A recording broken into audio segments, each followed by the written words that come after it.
समझ गए मित्र, जो शर्त पूरी करेगा विवाह भी वही करेगा। हाँ,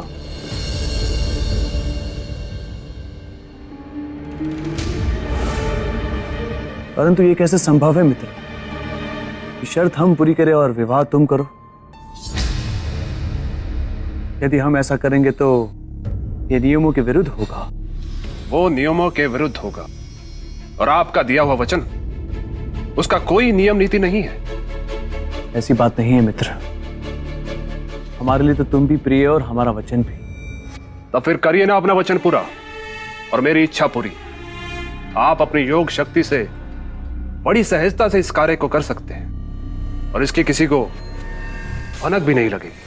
संसार को भले ना लगेगी, परंतु हमारी आत्मा को इस बात की खबर रहेगी कि हमने जो किया वो गलत किया। समझ गया मैं कि आपके वचन का कोई महत्व नहीं। कभी भी किसी को वचन देना और कभी भी मुकर जाना, ये तो सम्राटों की वचन परंपरा पर कलंक है, आपके व्यक्तित्व पर दाग है। चक्रवर्ती सम्राट विक्रमादित्य, मैं आपकी महानता, आपके धर्म, आपके यश, आपके पराक्रम, आपके सब कुछ को समाप्त होते हुए देख रहा हूं मैं। धू धू करके चलते हुए देख रहा हूं मैं, धू धू करके। शांत मित्र, शांत। सच्चा मित्र हूं मैं, इसीलिए अपने मित्र का नाश होते हुए देखने से पहले यहां से चले जाना चाहता हूं। अब कुछ शेष नहीं रहा, इसीलिए जा रहा हूं। किंतु इस बात की चिंता रहेगी कि मेरे मित्र ने अपने वचन धर्म की रक्षा नहीं की, जबकि वो कर सकता था। अच्छा, अब आ गया।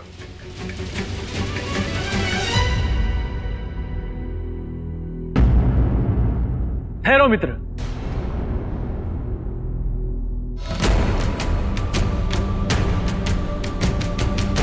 हम करेंगे रक्षा अपने वचन धर्म की,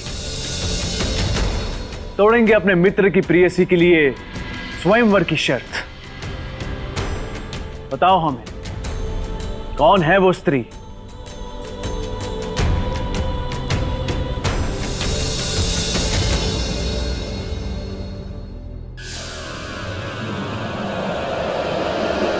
सिंहल देश की राजकुमार चित्रलेखा।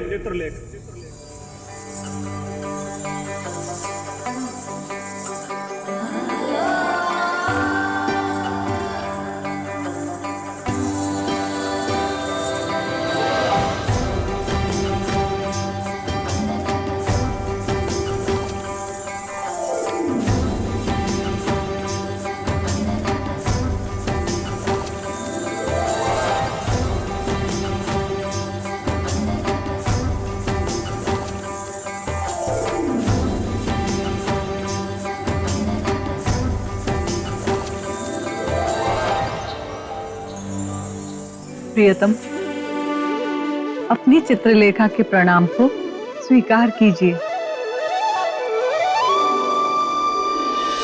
देवी, इसका अर्थ कि महारानी चित्रलेखा के मन में सम्राट विक्रमादित्य पहले से ही बसते थे। देवी, क्या उन्होंने पहले उन्हें कभी देखा था? नहीं देखा था, बिल्कुल भी नहीं देखा था, और ना ही मेरे मित्र ने उन्हें देखा था। वरना इस बात की चर्चा वो मुझसे तो अवश्य ही करते। राजन, मेरे मित्र। चोट तो नहीं लगी? चोट? कैसी चोट? मुझे चोट नहीं लगती राजन, इस तरह की दुर्घटनाएं मेरे साथ होती रहती है। देखिए, आप काफी बलशाली हैं। देवी, इन्हें आगे की कथा सुनाई।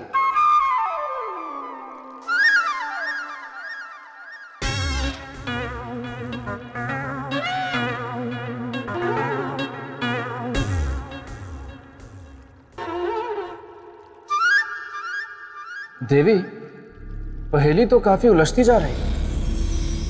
महारानी चित्रलेखा के मन में बसते हैं सम्राट विक्रमादित्य, और सम्राट विक्रमादित्य के मित्र मार्तंड के मन में बसती हैं महारानी चित्रलेखा। स्थिति तो काफी उलझती जा रही है। और सम्राट ने उन्हें वचन भी दे दिया विवाह करवाने का। तो ऐसे में क्या हुआ होगा देवी? वही होगा जो विधाता के मन में होगा, और उनके मन में क्या है ये तो ना हम जानते हैं, ना आप जानते हैं, और ना वे लोग। देखते रहे कि समय की सुई कहां जाकर रुकती है। देवी, बेताल, तुम पुनः यहाँ प्रकट हो गए? देवी, मेरा एक सुझाव है, सुझाव भी है, सुन लीजिए ना। मैं ये चाहता हूं कि इस प्रश्न का उत्तर राजा भोज दे कि क्या हुआ होगा या क्या होना चाहिए था आगे। बेताल, जो हुआ वो कोई प्रश्न नहीं है, वो तो एक घटना है जिसका पता इन्हें कैसे होगा। तो ठीक है, फिर छोड़िए, मैं एक प्रश्न इनसे पूछ लेता हूँ, और अगर ये उस प्रश्न का उत्तर नहीं दे पाए तो इन्हें हार स्वीकार करके सिंहासन को प्राप्त करने के बारे में भूलना होगा। और बेताल, यदि तुम शांत नहीं हुए तो तुम्हें यहाँ से हमेशा के लिए प्रस्थान करने के लिए हमें कुछ सोचना होगा। नहीं नहीं नहीं, मैं अब कुछ नहीं बोलूंगा, मैं एकदम शांत रहूंगा। अगर मैं एक शब्द भी बोलूं तो राजा भोज यही। तो राजन, राजकुमारी चित्रलेखा के स्वयंवर की तैयारियां हो चुकी थी, किंतु उनके हृदय में तो सम्राट विक्रमादित्य बसे थे। चित्रलेखा, देखो इसे, तुम यहाँ हो और मैंने सारा महल खोज डाला। यहाँ क्या कर रही हो? माँ चित्र बना रही थी। ये क्या? मेरे मना करने के बावजूद भी तुमने उस अनजान व्यक्ति की तस्वीर बना डाली। माँ ये अनजान नहीं है। कैसी बात करती हो पुत्री, जिसका ना तो कोई पता है और ना ही कोई पहचान, उसे अनजान नहीं कहोगी? और कल तुम्हारा स्वयंवर है बेटी, और इसलिए मेरी बात मान लो, अपने हृदय से इस भ्रम को त्याग दो। ये नहीं आएगा, क्योंकि ये संसार में है ही नहीं। आता तो वो है ना जो होता है। ये है माँ, हमारा मन कहता है कि ये अवश्य आएंगे।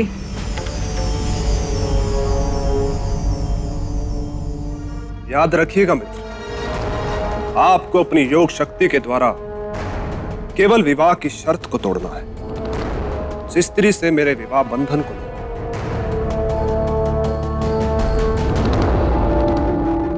अवश्य मित्र, याद रखेंगे। धर्म और वचन हम कभी भूलते नहीं, कभी नहीं। ये व्यक्ति चाहे इस संसार में हो या ना हो, किंतु हम जानते हैं कि कल ये हमारे स्वयंवर में अवश्य आएंगे। तू बावरी हो गई है पुत्री, तुझे बिल्कुल भी भान है?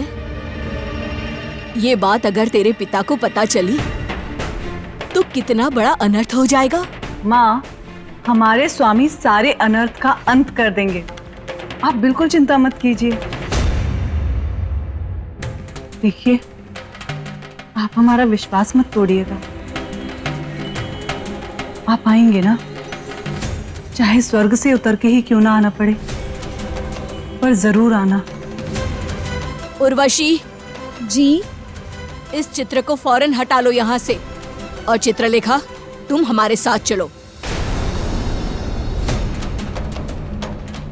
माँ, आप हमारी मन के देवता के चित्र को हमारी आंखों के सामने से तो हटा सकती हैं, किंतु हमारे मन के आंगन से नहीं। उन्हें वहां से कोई भी नहीं हटा सकता माँ, कोई भी नहीं।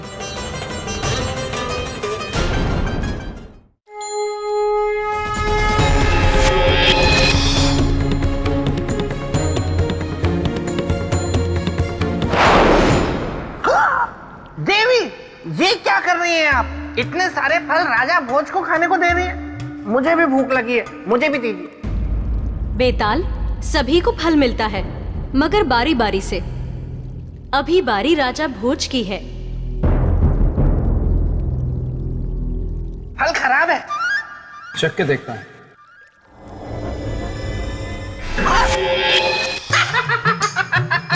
अंगूर खट्टे हैं।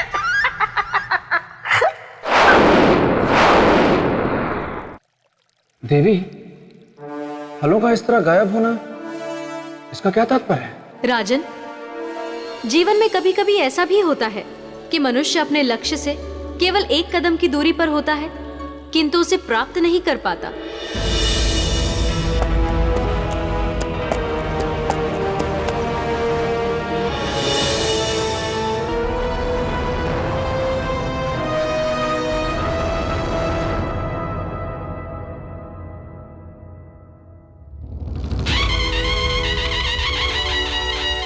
सुनो सुनो सुनो, काशी के महाराज भीमसेन पधार रहे हैं।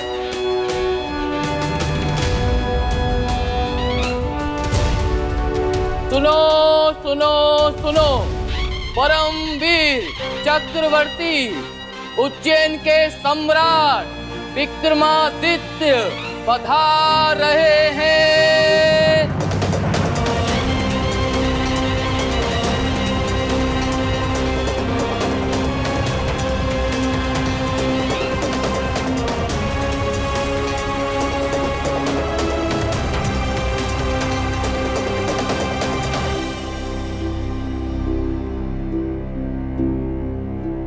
वो देखिए मित्र, वो रही स्वयंवर की शर्त, जिसे आपको अपनी शक्ति से तोड़ना है।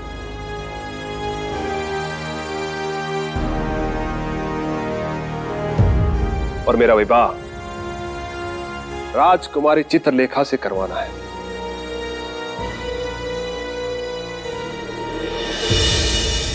सम्राट के सिंहलदीप पहुंचने का मुख्य कारण आप किसे मानते हैं राजन? नियति को, या मार्तंड की इच्छा को, या फिर राजकुमारी चित्रलेखा के प्रेम को?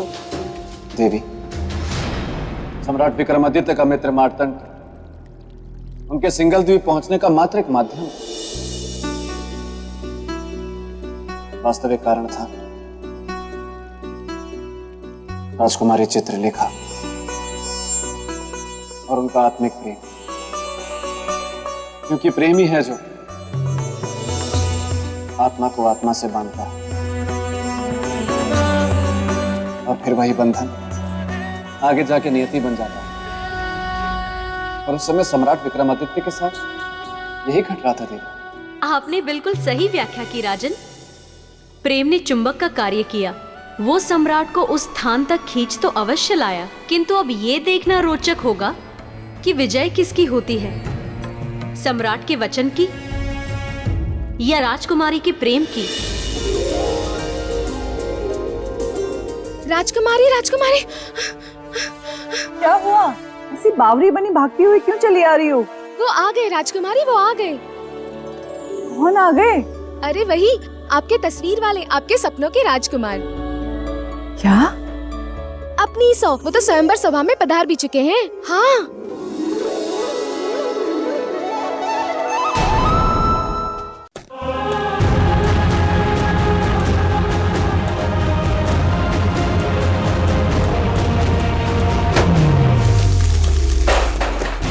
जाओ चित्रलेखा, स्वयंवर स्थल की ओर नहीं जाना पुत्री, रुक जाओ।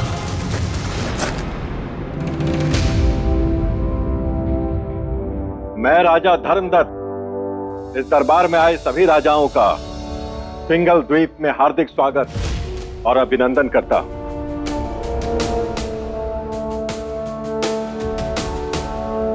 इससे पहले कि स्वयंवर की प्रक्रिया को प्रारंभ किया जाए, हम चाहेंगे कि आप सभी स्वयंवर की शर्त को अच्छी तरह से जान और समझ लें। बताइए मंत्रीवर।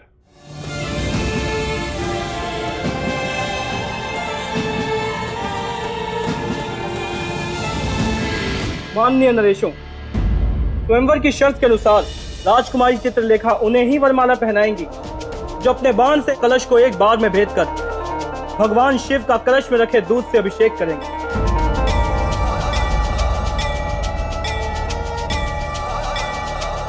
और दूध की धारा का शिव की जटा से निकली हुई गंगा की धारा के समान एक होना भी अनिवार्य है।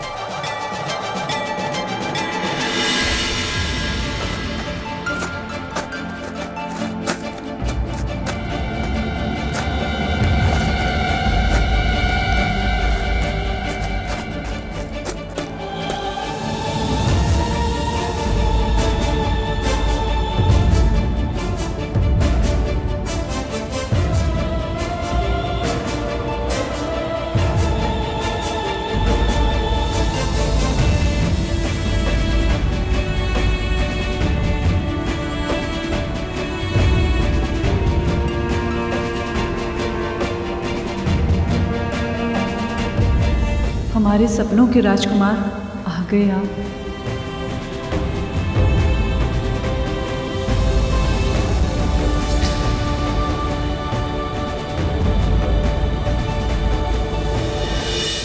ये व्यक्ति चाहे इस संसार में हो या ना हो, किंतु हम जानते हैं कि कल ये हमारे स्वयंवर में अवश्य आएंगे।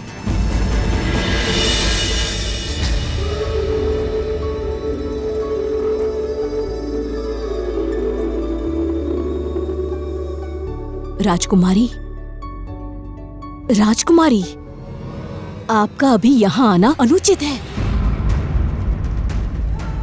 चलिए, चलिए।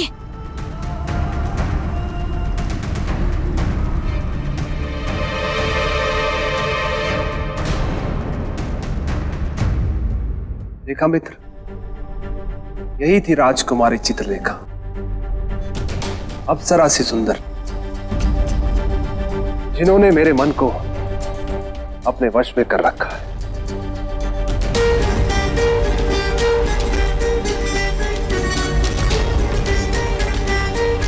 ऐसा क्यों लग रहा है हमें उन्हें देखकर कि वो हमें वर्षों से जानती है? ऐसा भाव क्यों आया मन में? अब आप लोग जाकर अपने अपने शिविरों में विश्राम करें।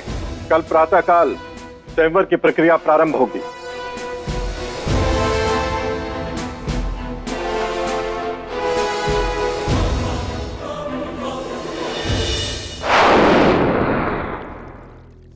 देवी, मैं जानने को उत्सुक हूं कि आगे क्या? राजकुमारी के ऐसे भरे दरबार में आ जाने से सिंहलदीप के महाराज बहुत क्रोधित हुए और कुछ न कुछ ऐसा अवश्य है जो आप मुझसे छिपा रही हैं। बताइए महाराज, बताइए, उस व्यवहार के पीछे का भेद क्या है? महाराज, आपकी लाडली का स्वास्थ्य। आप तो ठीक है, कुछ और आज जो आप मुझे बताना नहीं चाहते। एक बार मैं आपसे और पूछ रहा हूं महाराज कि राजकुमारी का इस प्रकार स्वयंवर कक्ष में सभी राजकीय मर्यादाओं को ताक पर रखकर चले आने के पीछे का मुख्य कारण क्या है? पिताश्री,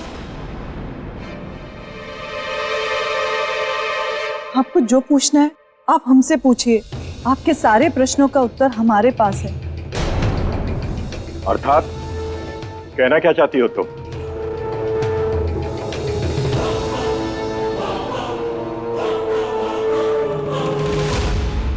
क्या है ये? किसका चित्र है?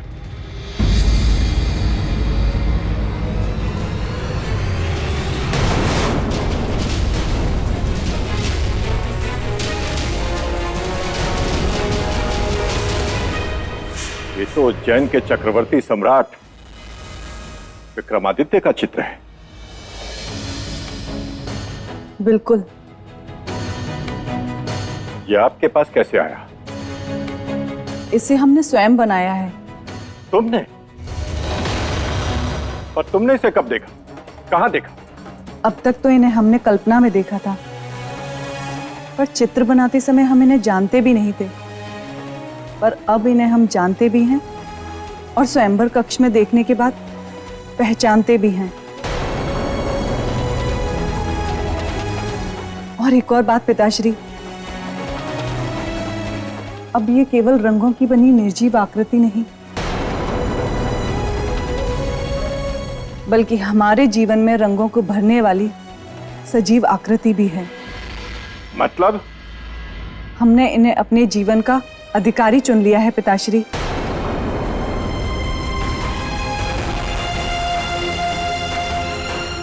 अपना स्वामी। बस चित्रलेखा, बहुत बोल चुकी तुम। अपने जीवन से संबंधित ऐसे महत्वपूर्ण निर्णय लेने का तुम्हें कोई अधिकार ही नहीं है पुत्री। तुम्हारे लिए योग्य वर, उचित जीवन साथी ढूंढने का दायित्व केवल मेरा है। अभी आप शांत हो जाइए महाराज। कैसे शांत हो जाऊं महारानी? कल सुबह इस राजमहल में स्वयंवर है और आपकी ये लाडली, देखिए इसे, अपने जीवन साथी का चयन कर चुकी है। आपने पहले क्यों नहीं बताया मुझे ये सब कुछ? बस इसलिए कि पहले हमें ये लगा कि ये इसकी नादानी है, पर आज सभा में हमने जब सम्राट विक्रमादित्य को अपनी आंखों से देखा, तब हमें यकीन हो गया कि मेरी पुत्री के हृदय में पनपा ये आकर्षण अनायास नहीं था। विधाता ने तो सब कुछ तय कर रखा है। पहले से तय? केवल कल प्रातःकाल होने वाला स्वयंवर है महारानी, और कुछ नहीं। आपसे विनती है महाराज कि कल होने वाले स्वयंवर को स्थगित कर दीजिए और चित्रलेखा का विवाह सम्राट विक्रमादित्य से कर दीजिए। नहीं, कभी नहीं महारानी। सब कुछ वैसा ही होगा जैसा कि मैंने पहले तय किया था। और ये बात आप दोनों भी अच्छी तरह से समझ लीजिए कि इस स्वयंवर के बिना राजकुमारी का विवाह हो ही नहीं सकता। समय रहते आप दोनों अपनी अपनी इच्छाओं को भुला जाइए, बस। पिताश्री, आप चाहे कुछ भी कर लीजिए,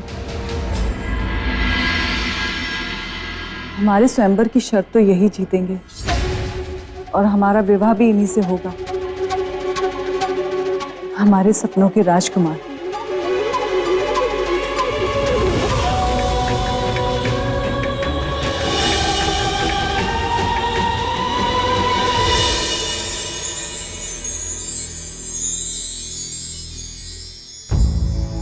ये क्या हो गया है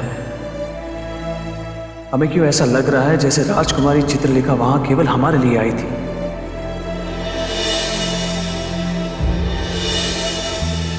उस एक पल में उनका ऐसा कौन सा जादू हम पर चल गया कि वो एक पल हमें जन्मों जन्म का पल लगने लगा।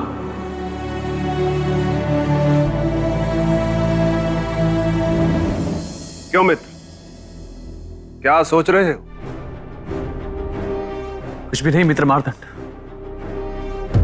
छुपाइए मत मित्र, मैं पढ़ सकता हूं आपके मन के भाव। ये क्या कह रहे हो मित्र?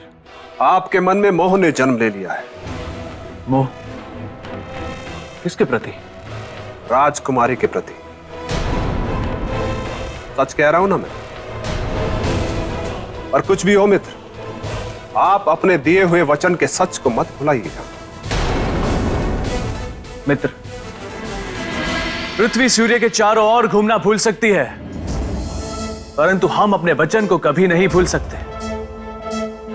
पर उस वचन से होने वाले हित और अहित के विषय में सोचना, यह हमारा धर्म अवश्य है। सोचिए, अवश्य सोचिए।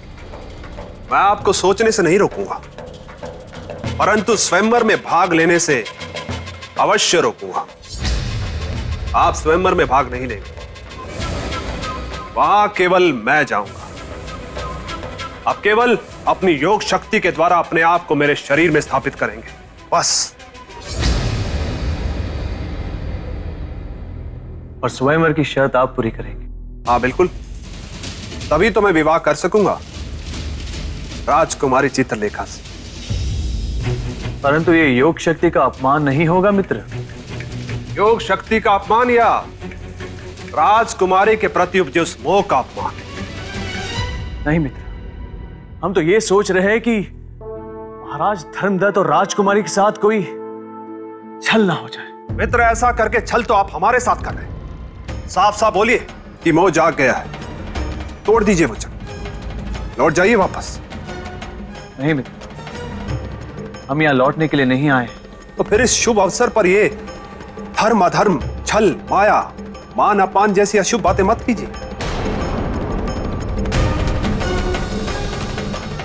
राजकुमारी को पाने से बड़ा सम्मान दूसरा कुछ भी नहीं है मेरे लिए। आप केवल अपने वचन को पूरा करने के लिए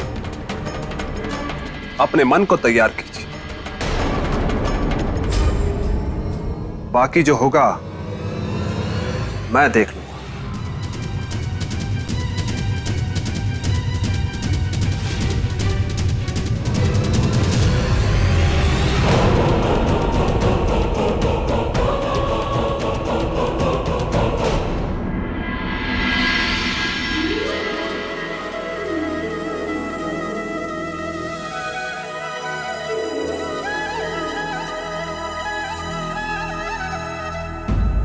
स्वामी, आज आपके आ जाने से संसार में ये बात सिद्ध हो गई कि सच्चे प्रेम और विश्वास की ही जीत होती है। आप प्रेम की डोर से बंधे हुए हमारे स्वयंवर में आए,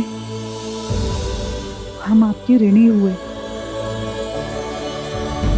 परंतु राजकुमारी, स्वयंवर की शर्त यदि किसी अन्य राजकुमार ने पूरी कर दी तब? विधाता ने ऐसा कोई लेख ही नहीं लिखा।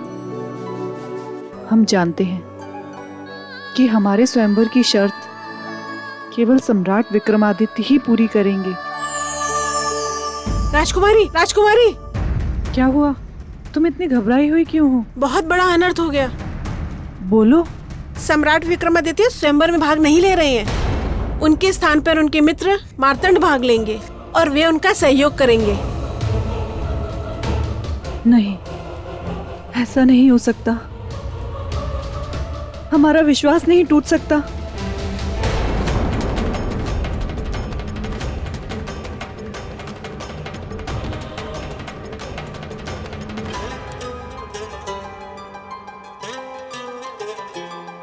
पुत्री, कहाँ जा रही हो इस तरह सुध-बुध खोकर?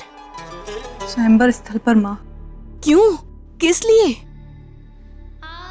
ये पता करने कि जिसकी हमें वर्षों से प्रतीक्षा थी, वो हमारे जीवन के द्वार पर आकर भी हमारे जीवन की निर्णायक घड़ी से अलग क्यों हो गए? पुत्री, तेरी बातें मुझे समझ में नहीं आती। माँ, सम्राट विक्रमादित्य हमारे स्वयंवर में आए तो अवश्य हैं, किसी के साथी बनकर, स्वयं भाग लेने नहीं, किंतु हम भी नियति के इस क्रूर मजाक को सहन नहीं करेंगे। हमारे वर वही होंगे, चाहे वो स्वयंवर में भाग लें अथवा ना लें। बस हम उन्हें अपना निर्णय बताने जा रहे हैं। जा बेटी जा, मैं तुझे नहीं रोकूंगी, लेकिन एक बेटी को विदाई देते समय माँ उसके आंचल में एक सीख बांधती है, और उस नाते मैं तुझे अवश्य कहूंगी कि कोई भी काम ऐसा ना करना जिससे कुल कलंकित हो।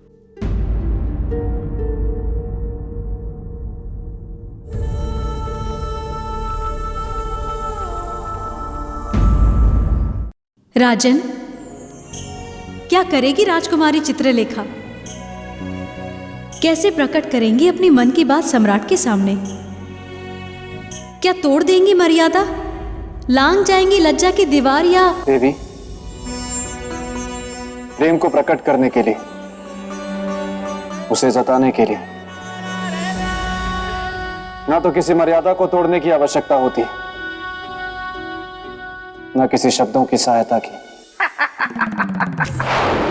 बस बेताल, तुम बस अपने मित्र के स्वयंवर की कहानी सुनते रहो, पर घर से ध्यान रहे, कुंवारा ग्रहण लगने वाला है, जिसमें जितने भी कुंवारे बेताल हैं वो आने वाले 500 वर्षों के लिए जैसे चमगादड़ बन जाएंगे। मस्तिष्क कुमार, ये क्या बात हुई? नहीं नहीं नहीं नहीं, मुझे चमगादड़ नहीं बनना है, वो भी 500 वर्षों के लिए। बिल्कुल नहीं, पहले राजा भोज का निराकरण करके आता हूँ, उसके बाद निपटूंगा इस कुंवारा ग्रहण योग से। हाँ, प्रेम तो हलवा है जिसे कोई भी उठाएगा और गप से खा जाएगा। बेताल। देवी, देवी, क्षमा देवी, क्षमा। देवी, अगर आप अनुमति दे तो मैंने ना राजा भोज की प्रशंसा में कुछ पंक्तियां लिखी हैं, बड़ी मेहनत से। मैं सुनाना चाहता हूँ, मैं निवेदन कर रहा हूँ, मुझे अनुमति दीजिए ना। ठीक है, सुनाओ। धन्यवाद देवी, धन्यवाद। हाँ तो राजन, सुनिए मेरी पंक्तियां। एक था राजा महाहठी, जीवन में उसके एक घटना घटी, चला पता उसको कि है एक सिंहासन, पाने के लिए फिर उसको उसका मचल उठा मन, सोचा उसने कि इस सिंहासन पर अब मैं बैठूंगा और फिर सारी दुनिया के सामने ऐसे ऐठूंगा। पर वो राजा भूल गया कि पथ बहुत है विकट, इतना आसान नहीं है पहुंचना उस सिंहासन के निकट। क्योंकि उस सिंहासन का रक्षक है एक बेताल जो गलने नहीं देगा कभी उस राजा की ताल।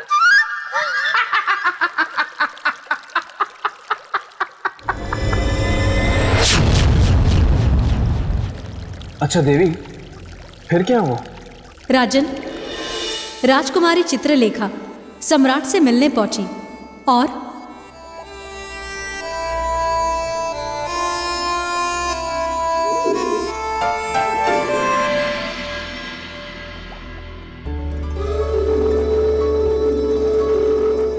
देवी,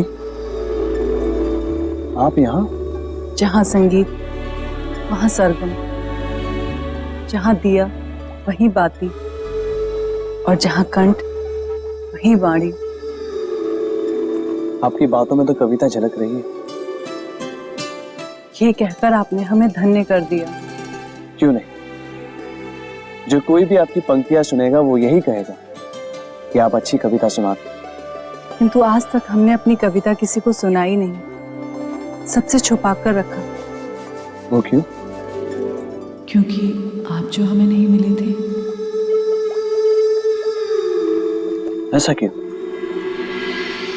क्योंकि आज तक हमें कोई ऐसा मिला ही नहीं जो हमारी कविता के माध्यम से हमारे हृदय के भाव समझ सके, हमारे जीवन की कामनाओं को समझ सके।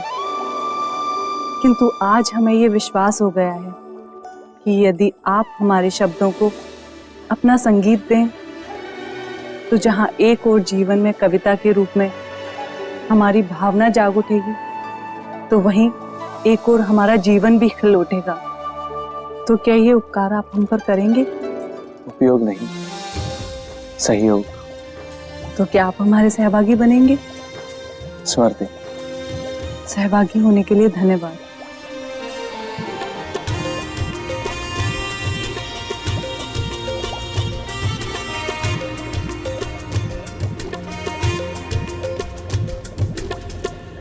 बचपन बीता यौवन आया,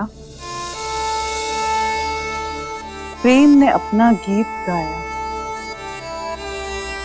खोजा ढूंढा बहुत प्रेम को, जब नहीं मिला तो उदास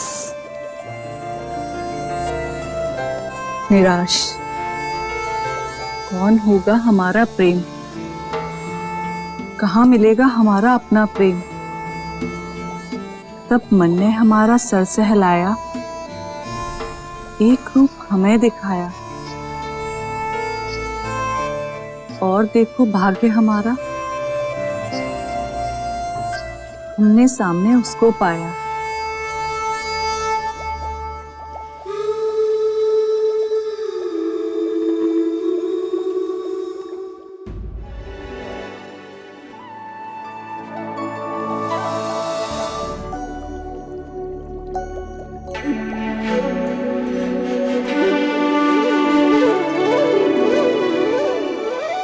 देवी,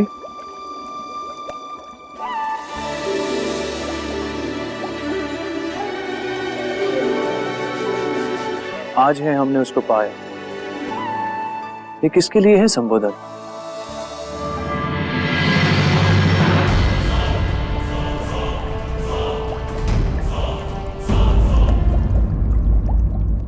आज है हमने उसको पाया, ये किसके लिए है संबोधन?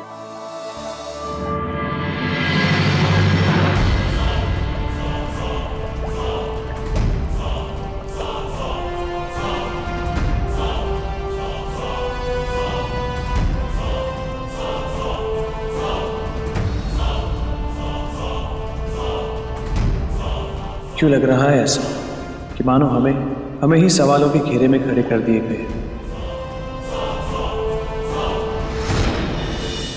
राजन, राजकुमारी चित्रलेखा ने बिना किसी मर्यादा को तोड़े अपने मन के भाव को सम्राट के समक्ष प्रस्तुत किया, परंतु ये देखकर मार्तंड का मन शंका से भर उठा। वाह वाह गोलू वाह, मजा आ गया। वाह गोलू, गोलू, मस्तिष्क कुमार तुम? यहाँ कस कुमारा ग्रहण योग लगने में सिर्फ कुछ घर से घंटे शेष हैं और तुम गोलू में बस से व्यस्त हो। एक बस से बेतालनी है जो शायद मां से मान जाए, लेकिन तुम इसे इनकार तो नहीं करोगे ना? नहीं करूंगा, क्यों करूंगा? कोई इनकार करके मुझे चमगादड़ बनकर थोड़े ना रहना है। कोई भी होगी, कैसी भी होगी, मैं सगाई करने के लिए तैयार हूं मस्तिष्क कुमार। ठीक है गोलू, मैं चला। बार बार डरा जाता है गोलू। मारतंड तो था ही अवसरवादी, इसलिए उसने इस मिलाप के संबंध में सम्राट से कोई प्रश्न भी नहीं किया। समझा दिया। मार्तंड ये जानता था कि जिसके साथ वो ऐसा कर रहा है वो धर्मप्रिय है, और जो कर रहा है वो अधर्म।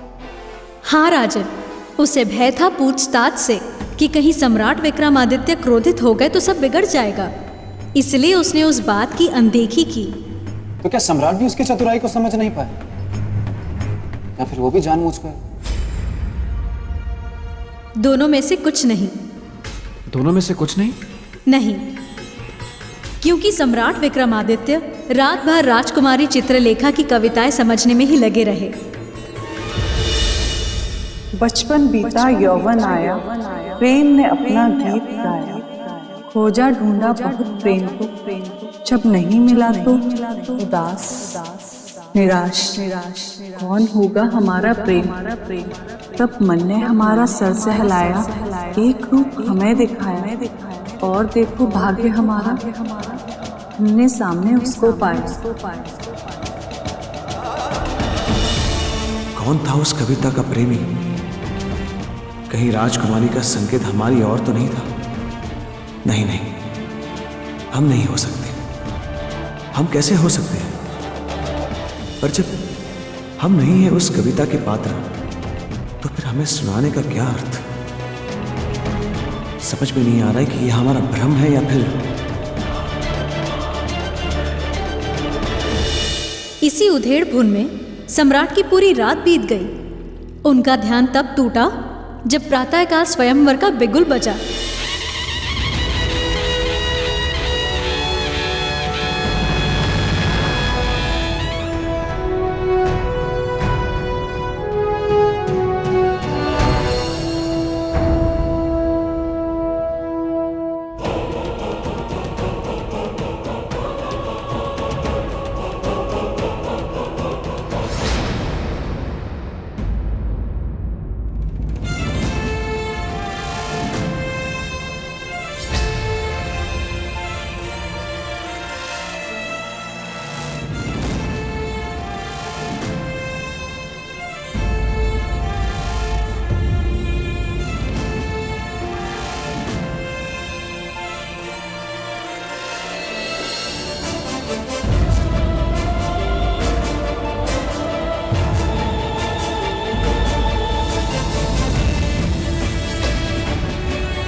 जितने भी बेताल हैं, उन सभी को सूचित किया जाता है कि ग्रहण लगने में अब कुछ ही पल शेष हैं। इसीलिए जो जो इस ग्रहण से बच सकता हो वो बच जाए, वरना अगले 500 वर्षों तक चमगादड़ बनने को तैयार हो जाएं।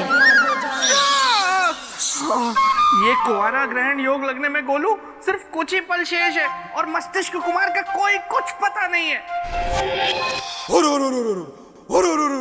मैं हूँ चुई मुई, मैं धागा और तुम सुई। मुझे मस्तिष्क कुमार ने बताया कि तुम मुझसे विवाह करने के लिए व्याकुल हो। चलो ना विवाह कर लेते। चलो। अरे ऐसे नहीं, ऐसे चलो नहीं ना। विवाह कोई खेल नहीं है। चलो। क्यों कर लेते हैं विवाह? ठहरो ना, मेरी बात को सुनो। इससे अच्छा तो मैं राजा भोज की कथा सुनने वहीं चला जाता हूँ। कहाँ गए? तो राजन, स्वयंवर का बिगुल बज चुका था। राजकुमारी चित्रलेखा भी आ चुकी थी। अब समय था निर्णय का। हाँ राजन, ये बिगुल था। राजकुमारी चित्रलेखा का पति कौन बनेगा, इसके निर्णय का, सम्राट विक्रमादित्य के निर्णय का, मार्तंड की अभिलाषाओं के निर्णय का। सही कहा तुमने पिता। और अब देखना यह है कि सम्राट विक्रमादित्य ने इस विषम परिस्थिति में क्या निर्णय लिया। राजन, राजकुमारी चित्रलेखा ही सम्राट विक्रमादित्य की महारानी बनी, ये सब जानते हैं, किंतु ये सब कुछ संभव हुआ कैसे, ये बड़ा रोचक है। और देवी, अगर आप अनुमति दें तो आगे की कथा मैं सुनाता हूँ, क्योंकि मैं सम्राट विक्रमादित्य का परम प्रिय मित्र हूँ, अर्थात सहबाला तो मैं ही हुआ ना। हाँ देवी, तो आगे क्या हुआ? स्वयंवर में पधारे सभी राजकुमारों, आपका स्वागत है और हमारे महाराज धर्मदत्त की ओर से शुभकामनाएं भी।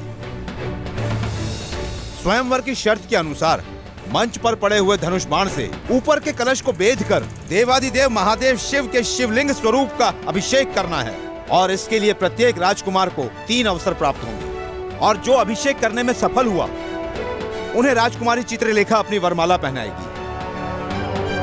तो अब मैं महाराज धर्मदत्त से स्वयंवर को आरंभ करने की अनुमति चाहता हूं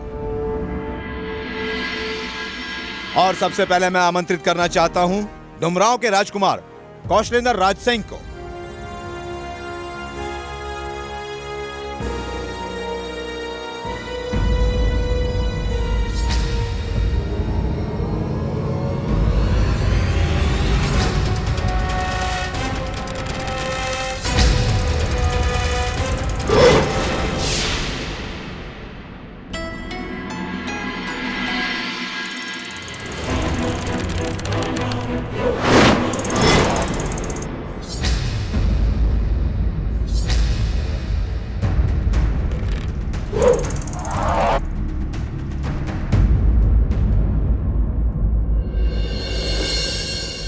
और अब बारी है ब्राह्मण कुमार मार्तंड की। मित्र, जा रहा हूं मैं, वचन निभाने का समय आ गया है। याद रखना, तीर हम चलाएंगे पर लक्ष्य तुम भेदोगे। हमारे मंच पर पहुंचने से पहले अपनी योग शक्ति के द्वारा अपने आप को हमारे शरीर में स्थापित कर दे।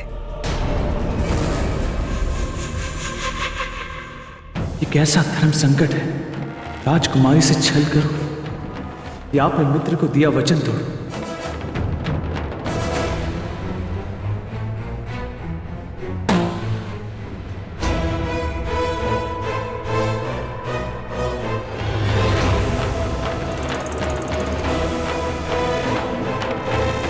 विक्रमादित्य, आप वो समय आ गया है आपकी योग शक्ति को प्रयोग करने का।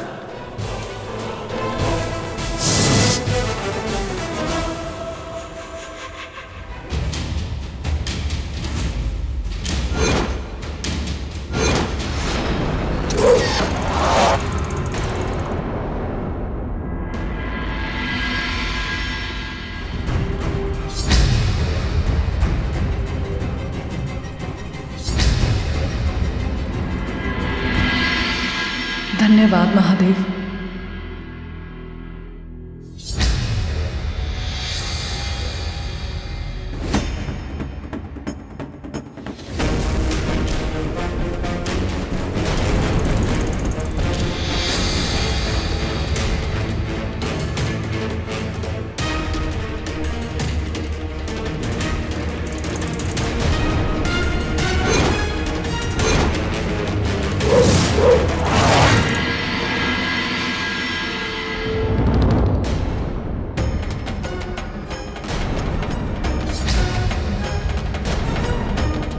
नहीं विक्रमादित्य, नहीं, मैं मार्तंड हूं, वचन से फिरने नहीं दूंगा मैं तुम्हें। विक्रमादित्य से बात करने के लिए यहाँ बैठे सब लोगों पर मेरी सम्मोहन विद्या का उपयोग कर इन्हें बुत बनाना होगा।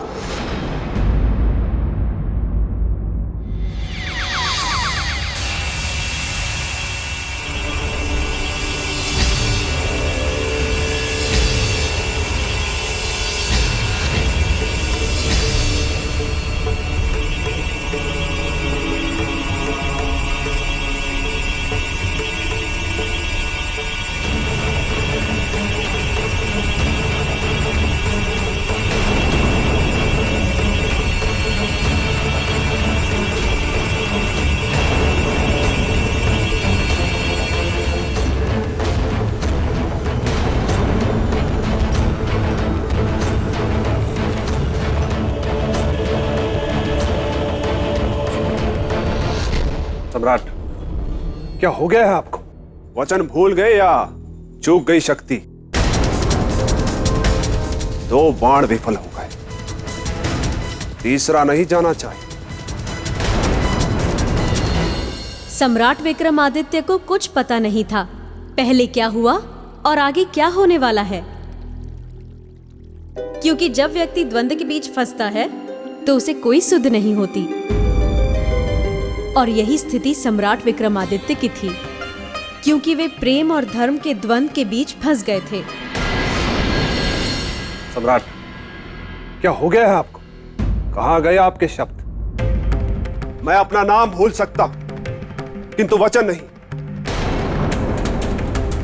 अब समझा, वो दावा नहीं, केवल छलावा था। और मुझे तो लग रहा है कि राजकुमारी चित्रलेखा के रूप ने आपको मोहित कर लिया, इसीलिए तो आप। बस मार्तंड, हम दुविधा में, इसका अर्थ यह नहीं कि तुम कुछ भी कहो। तय बात पर दुविधा कैसी? हम जो करने जा रहे हैं वो धर्म युक्त है या अधर्म युक्त? राजकुमारी के स्वयंवर के साथ जो छल करेंगे वो हित कर है या अहित कर? सम्राट, धर्म अधर्म, हित अहित सोचना था तो वचन देने से पहले सोचना चाहिए था। अभी सोचने का अर्थ है केवल छल। तुम जिसे छल कह रहे हो वो हमारा धर्म है, परंतु इसका प्रमाण तो नहीं दिख रहा है। धर्म का पालन करने वाले पर्वत के समान अडिग होते हैं। संसार भले ही इधर से उधर हो जाए, परंतु धर्म के मार्ग से नहीं दिखते। और आप तो निश्चिंत रहो, धर्म पालक हो, धर्म से कभी हटूंगा नहीं। तो क्या समझूं?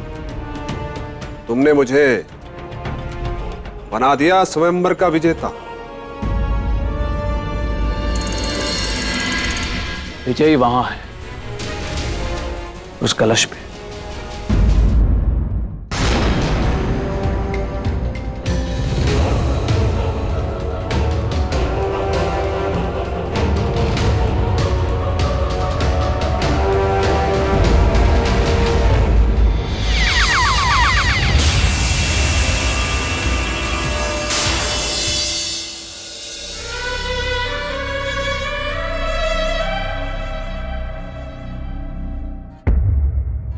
क्या सोच रहे हैं ब्राह्मण कुमार? अपने आखिरी अवसर का उपयोग कीजिए।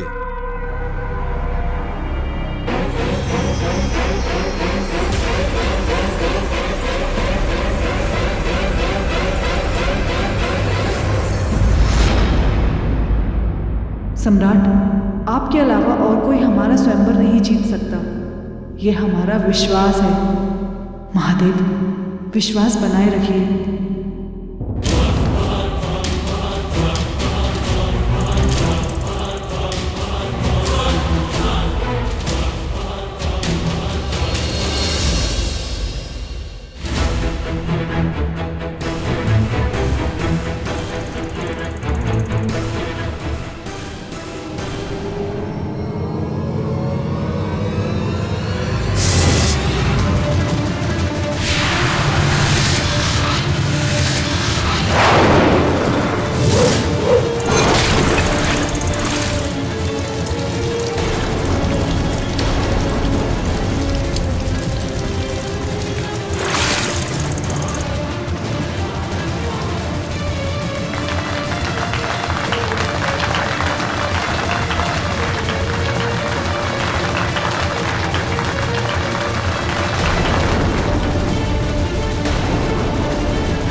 और इसी के साथ ब्राह्मण कुमार मार्तंड ने स्वयंवर की शर्त पूरी कर ली है और अब राजकुमारी चित्रलेखा इन्हें वरमाला पहनाकर पति स्वीकार करेंगी।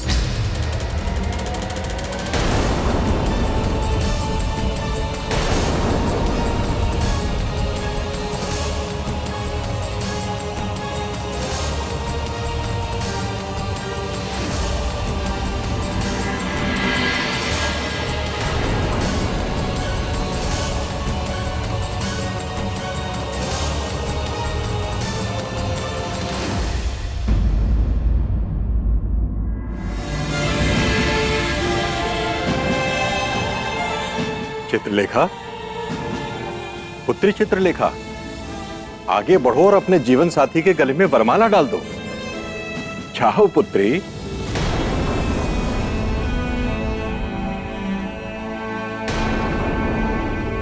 आगे बढ़ो पुत्री।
ये क्या कर दिया राजकुमारी चित्रलेखा ने देवी?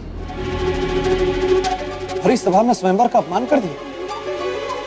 नहीं राजन, राजकुमारी ने स्वयंवर का अपमान नहीं बल्कि सम्मान किया है। पहली बार किसी ने स्वयंवर को सही अर्थों में परिभाषित किया, मर्यादा और नियम का उल्लंघन करके। राजन, जहां ये घटना घटी वहां क्या था? स्वयंवर। और स्वयंवर का अर्थ क्या होता है? स्वयं से वर चुनना, अपनी पसंद से, अपनी पसंद का। और राजकुमारी चित्रलेखा ने वही किया। उन्हें वर के रूप में जो पसंद आया, उन्होंने उसी के गले में वरमाला डाल दी।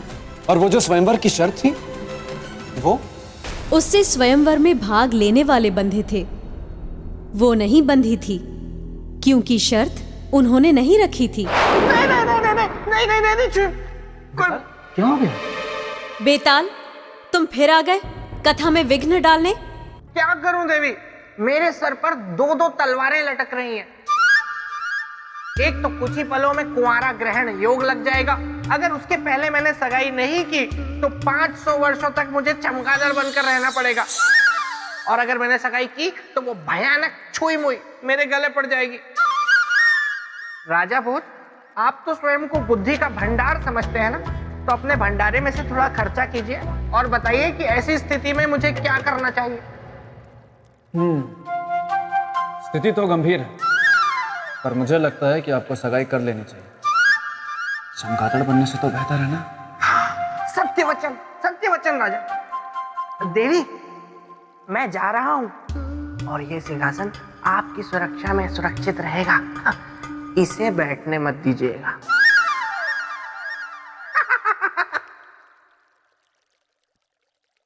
हाँ देवी, एक मित्र है बेताल और एक तथाकथित मित्र है मार्तंड।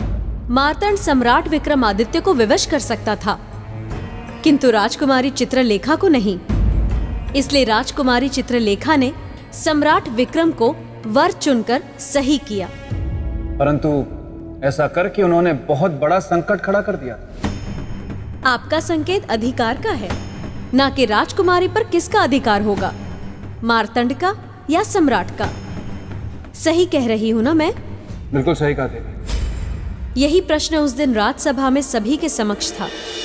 महाराज धर्मदत्त, ये आपका कैसा स्वयंवर है? स्वयंवर की शर्त कोई और पूरी करता है, वरमाला कोई और पहनता है, कन्या का पति कोई और बनता है। यहां उपस्थित सभी जन सुन लीजिए, चाहे वरमाला राजकुमारी ने किसी के गले में पहनाई हो, पत्नी केवल हमारी है, हमारी है, हमारी है। उस पर केवल हमारा अधिकार है, अन्य किसी का नहीं। ब्राह्मण कुमार मार्तंड, कृपया शांत हो जाइए और हमारी बात ध्यान से सुनिए। जब इस स्वयंवर की शर्त को आपने पूरा किया है तो निश्चय ही हमारी पुत्री चित्रलेखा का विवाह केवल आपके साथ ही होगा। आप ही वर होंगे, आप निश्चित रहें। कहिए अपनी पुत्री से कि वरमाला हमारे गले में पहनाए।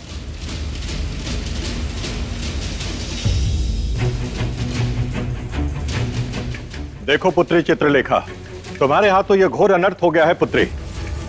तुम्हें यह भूल सुधारनी होगी। इस वरमाला को उतार कर कुमार मार्तंड के गले में डालनी होगी। पिताश्री, हमसे कोई भूल नहीं हुई है। स्वयंवर का अर्थ होता है स्वयं की इच्छा से वर का चुनना, और हमने वही किया है।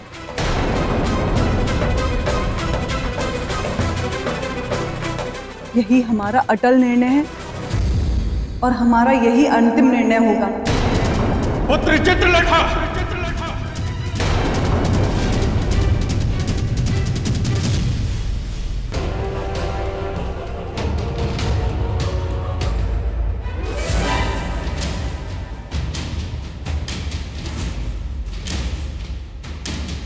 नहीं, ये नहीं हो सकता, नहीं होने दूंगा मैं ये। चित्रलेखा पर केवल मेरा अधिकार है, केवल मेरा।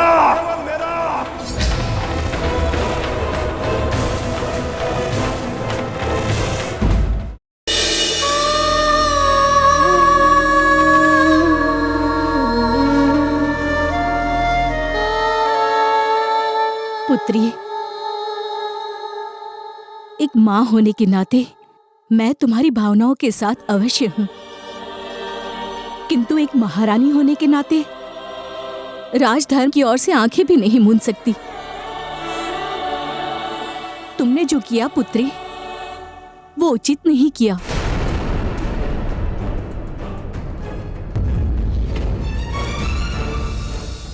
माँ, आप कह रही हैं ये बात? हाँ, क्योंकि धर्म और नियम को तोड़कर मिलने वाला सुख स्थायी नहीं होता, भविष्य में दुख का कारण बनता है।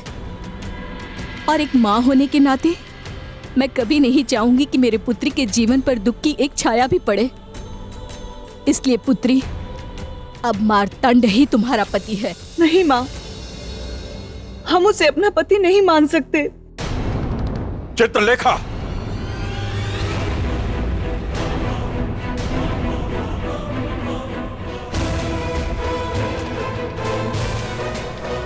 स्वयंवर प्रेम का प्रतीक नहीं पुत्री, प्रथा और परंपरा का प्रतिमान है। तुमने न केवल उन परंपराओं की मर्यादा भंग की है, बल्कि हमारे सम्मान, हमारे अभिमान को भी भयंकर ठेस पहुंचाया है पुत्री। ये कैसी व्यवस्था है? ये कैसा समाज है पिताश्री, जहां एक बेटी की इच्छा का कोई मोल नहीं, उसके जीवन जीने जैसे महत्वपूर्ण निर्णय को भी पिता और समाज ही लेता है, बिना उससे पूछे, बिना उसकी सहमति के। परंपरा नहीं बदलेगी, तुम्हें अपनी इच्छा बदलनी होगी। ये कठोर निर्णय किसका है? एक पिता का या एक राजा का?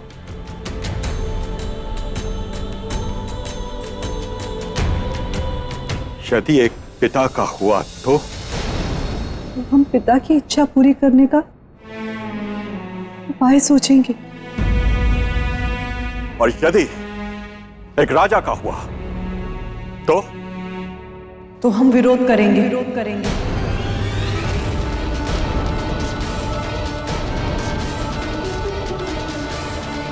दूर जाना पसंद करेंगे, पर एक राजा के सामने झुकना पसंद नहीं करेंगे।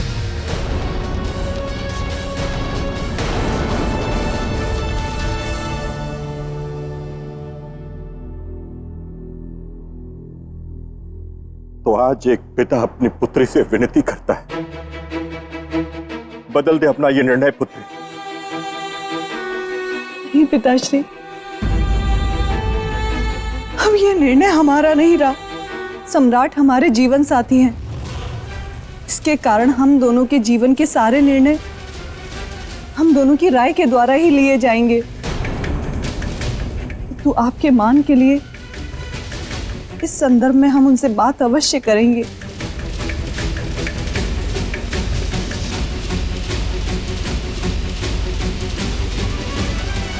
देवी, महारानी चित्रलेखा ने जो निर्णय लिया उससे नीति, राज्य और सहानुभूति तीनों मार्तंड के पक्ष में हो जाते।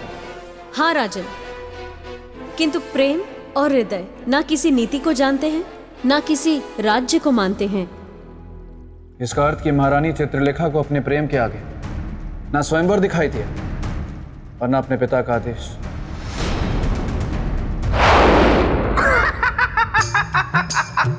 पिताल, आप यहाँ क्या कर रहे हैं? आपको तो छुई मुई के पास होना चाहिए था। मैं कहीं नहीं जाने वाला, मैं यहीं रहूंगा और यहाँ रहकर सम्राट विक्रमादित्य, राजकुमारी चित्रलेखा और उस दुष्ट मार्तंड की कथा को आगे लेकर जाऊंगा और आपको बताऊंगा कि आगे क्या हुआ। तो राजन, उस दुष्ट मार्तंड ने मेरे मित्र विक्रमादित्य पर आरोप प्रत्यारोप लगाने शुरू कर दिए। विक्रमादित्य, तुमने छल किया है मेरे साथ, अपना वचन तोड़ा है तुमने। नहीं मित्र, हमने वचन तोड़ा नहीं, उसे पूरा किया है। इसीलिए वरमाला अपने गले में पहन ली। हम नहीं जानते कि जो हुआ वो क्यों हुआ और कैसे हुआ, परंतु इतना जानते हैं कि जो हुआ वो गलत हुआ। क्या कर सकता हूं तुम्हारे लिए मित्र?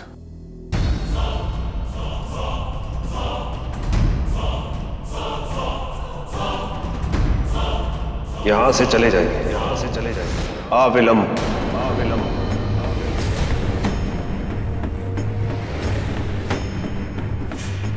सम्राट अब यहाँ से कहीं नहीं जाएंगे, यहाँ से कहीं नहीं जाएंगे।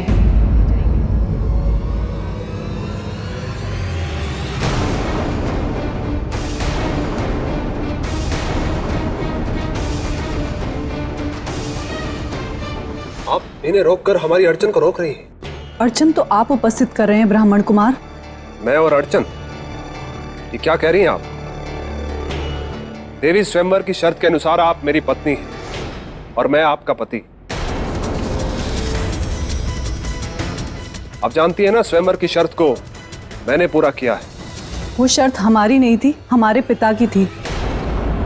इसलिए स्वयंवर से संबंधित जितने भी प्रश्न और जिज्ञासा है, आप उनसे बात कीजिए, हमसे नहीं।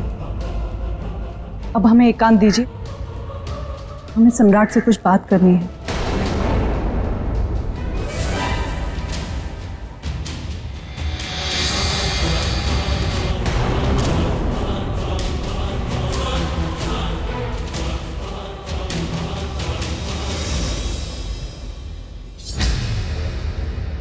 राजकुमारी चित्रलेखा, आपने ऐसा क्यों किया?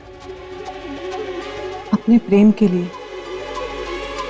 इस प्रेम की बात कर रही है? यदि आप जानना चाहते हैं उस प्रेम को जिसके लिए हम अपना कर्तव्य, अपना धर्म दोनों भूल गए, जिसके कारण हमने वरमाला आपके गले में डाली, तो उसके लिए आपको हमारे साथ आना होगा। आइए।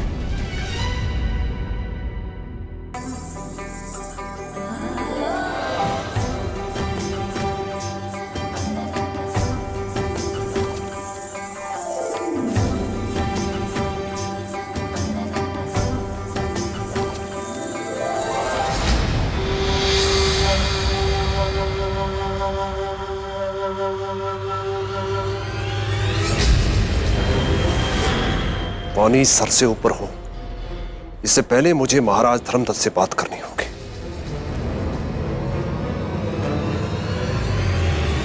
और फिर अपमान की आग में दुष्ट मार्तंड जल उठा।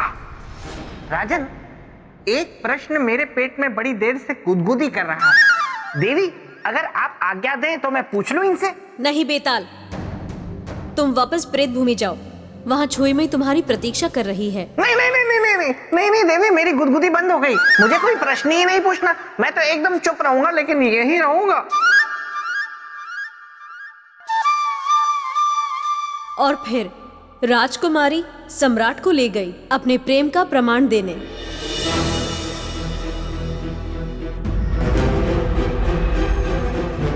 देवी, यहाँ क्यों लाई आप? क्या है यहाँ? हमारा प्रेम। चारों ओर अपनी दृष्टि घुमाइए और फिर हमें बताइए, क्या सच में हमने जो किया वो गलत किया? क्या हमें वो नहीं करना चाहिए था? बिना कोई प्रमाण कुछ भी कहना अन्याय होगा देवी, असंगत होगा।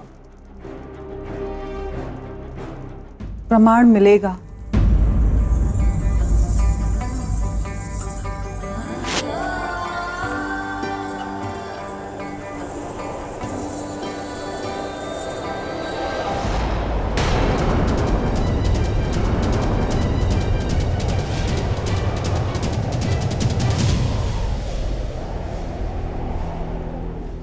ये क्या है देवी? चारों ओर हमारी तस्वीर। देख लिया ना प्रमाण? एक नहीं, कई हैं, जो हमारे रोम रोम में बसने वाले प्रेम को दर्शाता है। सम्राट, हमारा जीवन आपसे है और आप पर ही समाप्त होगा। आपके अलावा ना कोई था, ना कोई है और ना ही कोई होगा। और हाँ सम्राट, यदि आप नहीं तो हम भी नहीं।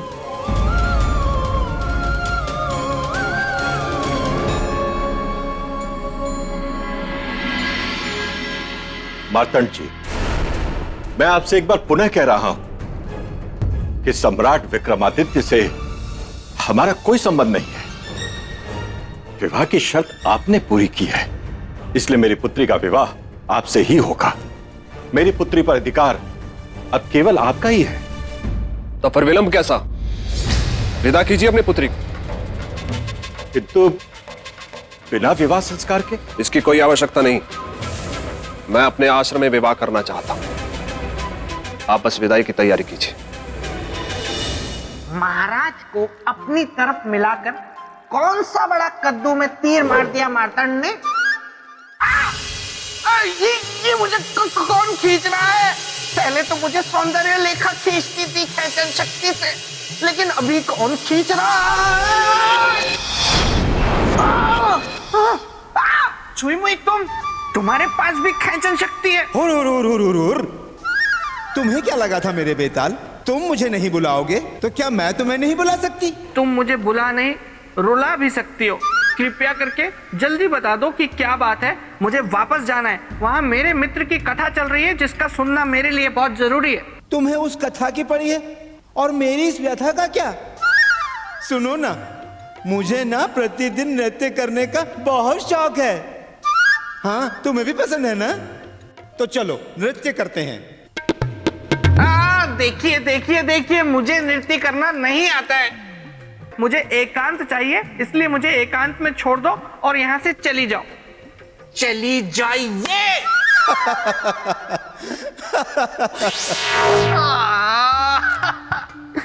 ये कुंवारा ग्रहण योग के चक्कर में मैं कहां फंस गया। गोलू, जल्दी से दिखाओ गुफा में क्या हो रहा है। देवी, फिर क्या हुआ? मुझे जानने की जिज्ञासा है। राजन, जहां एक और मार्तंड महाराज को अपनी तरफ करके सम्राट विक्रमादित्य के विरुद्ध ईर्ष्या भाव रख रहे थे, वहीं दूसरी ओर राजकुमारी चित्रलेखा सम्राट को अपने प्रेम का विश्वास दिला रही थी। इस सत्य को हम अब भी स्वीकार नहीं कर पा रहे हैं कि कलश भेदन किसी और ने किया और न ही जन्म जन्मांतर तक कर पाएंगे, क्योंकि हम जानते हैं कि कोई दूसरा कलश भेदन कर ही नहीं सकता था। तेरे विश्वास से आप कैसे कह सकती है?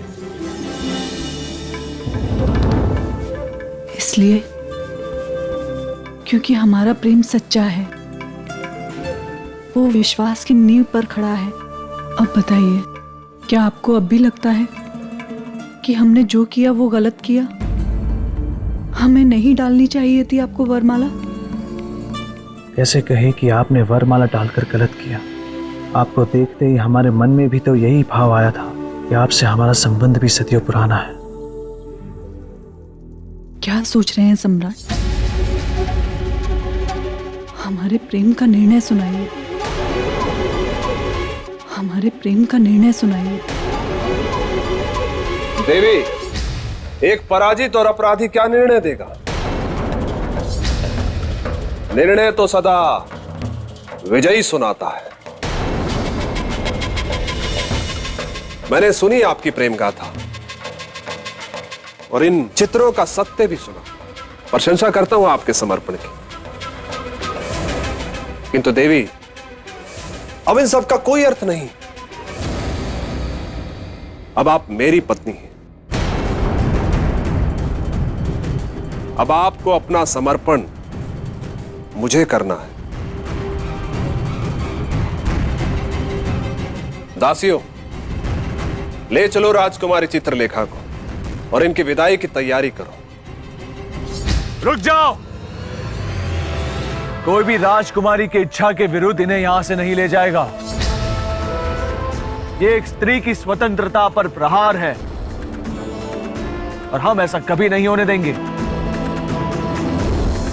मित्र मार्तंड, यदि बल का प्रयोग करना है तो शस्त्र हम भी उठा लेंगे। क्या कहा? शस्त्र उठा लेंगे? वाह वाह सम्राट, वाह! एक न्यायशील, धर्मप्रिय, पराक्रमी सम्राट का असली चरित्र सामने आ ही गया। वचन देकर वचन तोड़ने वाला चरित्र। अच्छा मित्र, एक बात बताओ, आप ही ने कहा था ना कि आप हमारा विवाह राजकुमारी चित्रलेखा से करवाएंगे। विवाह कराने में हर संभव सहायता करेंगे। याद है या भूल गए? मित्र, एक महत्वपूर्ण परामर्श दे रहा हूं। अच्छा होगा स्वयं अपने हाथों से राजकुमारी चित्रलेखा को मेरे साथ विदा कीजिए और वचन धर्म निभाने वाले के रूप में उदाहरण बनिए। दासियों, ले जाओ राजकुमारी चित्रलेखा को यहां से। नहीं सम्राट, सम्राट अपना पति धर्म निभाइए, हमारी रक्षा कीजिए। सम्राट, सम्राट हमारी रक्षा कीजिए।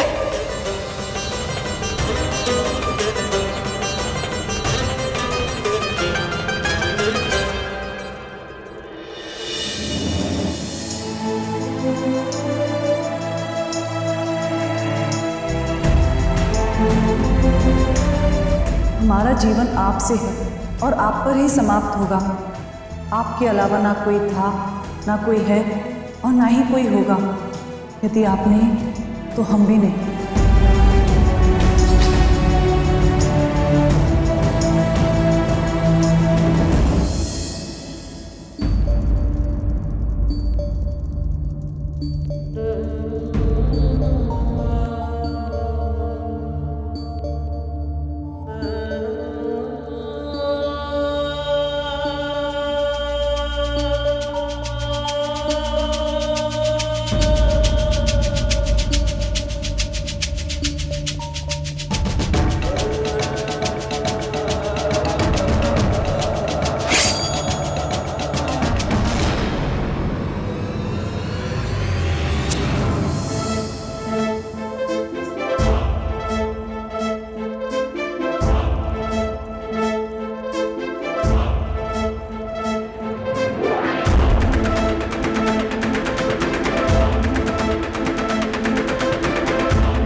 मार्तंड, जिस वचन के बदले हमने तुमने अपनी योग शक्ति से विजयी बनाया, उसी योग शक्ति से हम अपनी पत्नी की रक्षा करेंगे।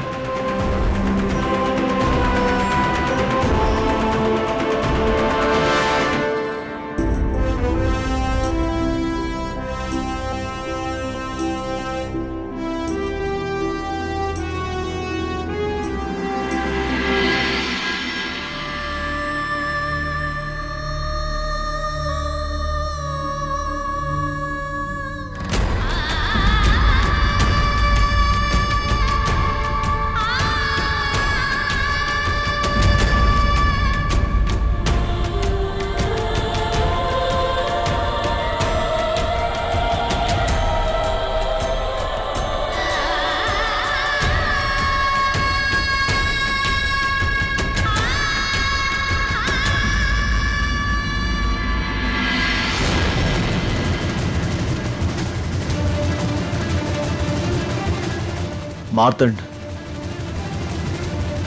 तुम्हारे वचन के साथ केवल हमारा शरीर बंधा है, हमारी आत्मा नहीं। राजकुमारी चित्रलेखा ने हमें अपना पति स्वीकार कर हमारी आत्मा को बांध दिया। अब हम अपनी योग शक्ति से उनकी रक्षा करेंगे, और उनकी रक्षा करना हमारे लिए सबसे महत्वपूर्ण है, क्योंकि इसी रक्षा से हमारे वचन, धर्म और कर्तव्य की रक्षा बंधी हुई है।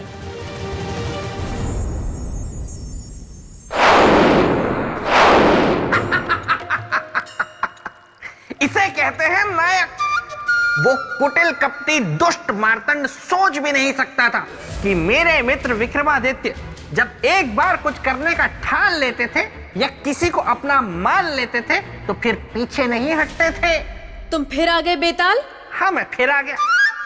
देवी, जहां मेरे मित्र का सिंहासन वहां मैं। ठीक है, किंतु बीच में मत बोलना। हाँ, लेकिन अगर आपकी आज्ञा हो तो मैं राजा भोज से कुछ कहना चाहता हूं।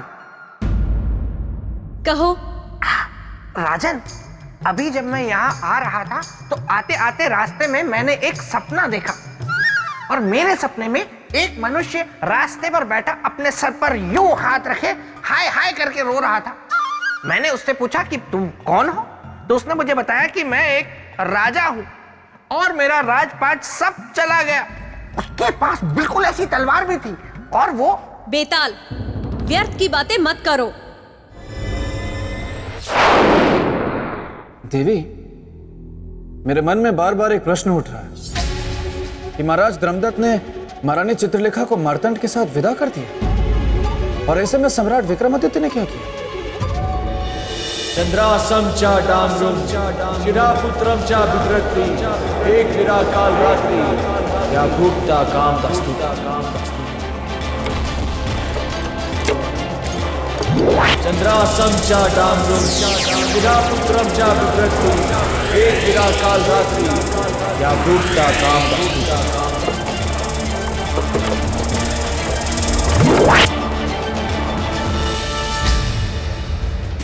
क्या हुआ सारथी, रथ क्यों रोक दिया? रथ को रोका नहीं गया कुमार श्री, रथ स्वयं ही रुक गया है। घोड़ा आगे ही नहीं बढ़ रहा है। मैं देखता हूं कैसे आगे नहीं बढ़ता।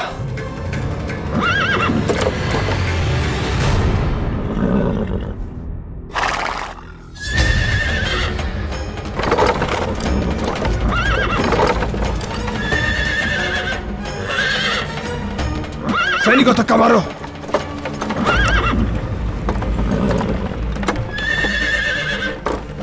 चंद्रासम चा डामरू एक विराकाल रात्रि क्या भुगता काम दास्तुका चंद्रासम चा डामरू।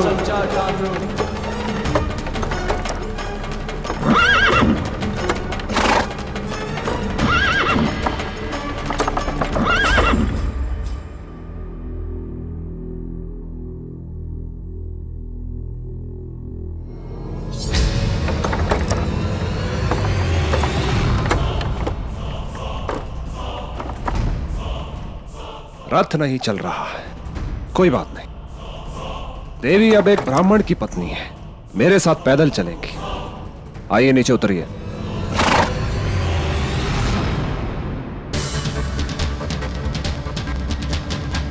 हमारा हाथ छोड़ो मार्तंड। चुपचाप चलिए मेरे साथ। आपका राजघराना बहुत पीछे छूट चुका है। छूटा सिर्फ राजघराना है, हमारे विश्वास की पतवार नहीं। सम्राट हमारे रोम रोम में बसे हैं और देखना, हमारा विश्वास है कि सम्राट हमारी रक्षा करने अवश्य आएंगे।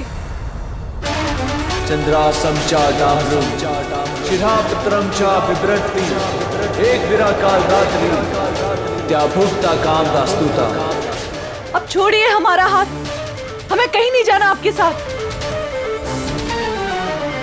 देवी, विश्वास सदा वर्तमान पर करना चाहिए, अतीत या भविष्य पर नहीं। और वर्तमान में आप मेरी पत्नी हैं और मैं आपका पति। और एक पति का अर्थ होता है पत्नी के तन, मन, कामना, भावना सब पर संपूर्ण अधिकार। चलिए मेरे साथ। अब तुम हमें छू भी नहीं सकते। कौन रोकेगा मुझे? तुम्हारा विश्वास? चंद्रासम चा डामरू शिरापुत्रम चा बिभ्रति एक विराकाल रात्रि क्या भुगता काम दास्तुता।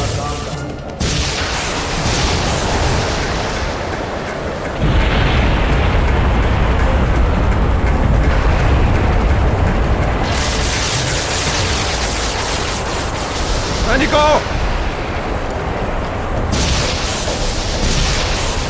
क्या हो रहा है? कुमार श्री, ये किसी अनहोनी का संकेत लग रहा है।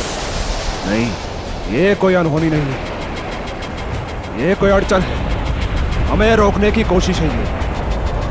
मुझे पता लगाना होगा कौन है वो। देवी चित्रलेखा की रक्षा करना तो हम अभी आते हैं।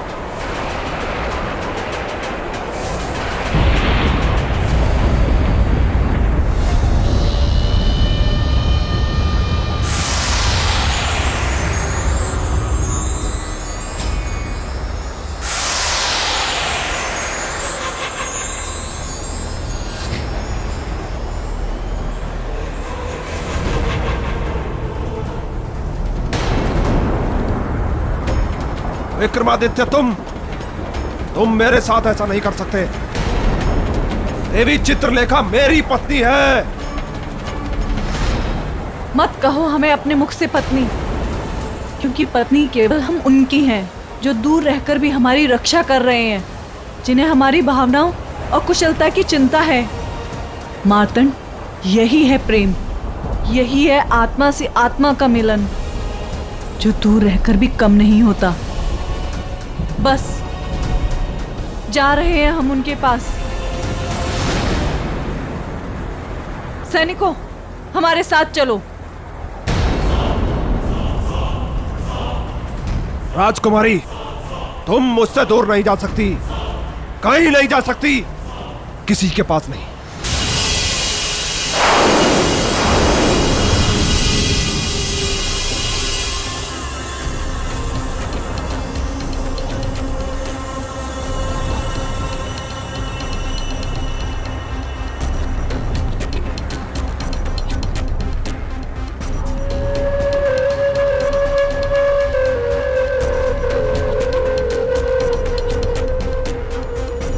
विक्रमादित्य, तुमने मुझसे मेरी कामना छीनने की कोशिश की है ना? अब देखना मैं तुमसे तुम्हारा जीवन कैसे छीनता हूं। तुम्हें जीवित नहीं छोड़ूंगा मैं। अब तक तुमने मेरी मित्रता देखी है, अब शत्रुता देखना।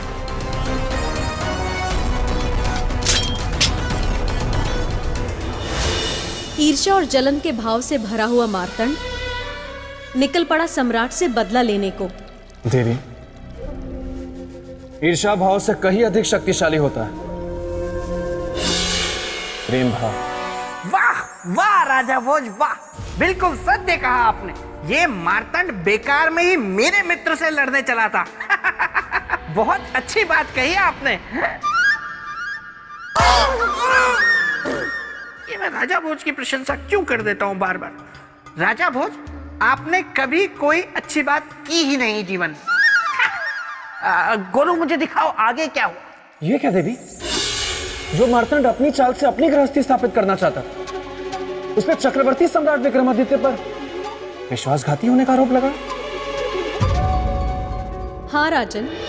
विश्वासघाती विक्रमादित्य, तुमने मेरा मार्ग रोका, उस मित्र का मार्ग जिसके कारण आज तुम्हारी सांसें चल रही हैं, तुम जीवित हो। आज मैं तुम्हें मृत्यु दूंगा, तुम्हारा अंत ही होगा मेरा वैवाहिक जीवन का आरंभ।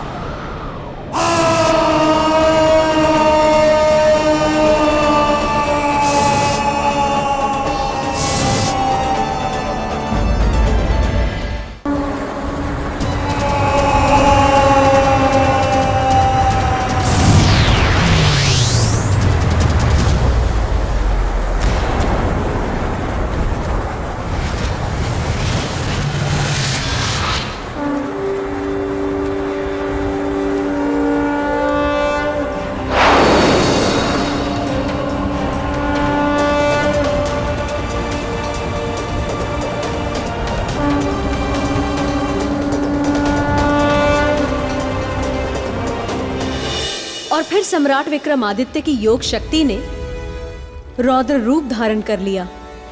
निश्चित रूप से देवी, सम्राट विक्रमादित्य एक बहुत बड़े योगी थे। हाँ, मेरा मित्र महान था।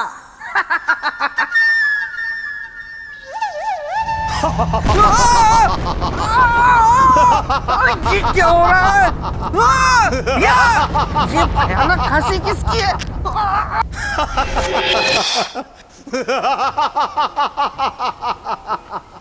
चलो बेताल, चलो कबड्डी खेलते हैं। चलो ना, कबड्डी खेलते हैं। अरे नहीं नहीं नहीं नहीं। अरे चलो ना, चलो। अरे नहीं नहीं नहीं। अरे चलो चलो चलो। अरे नहीं नहीं नहीं नहीं नहीं नहीं नहीं।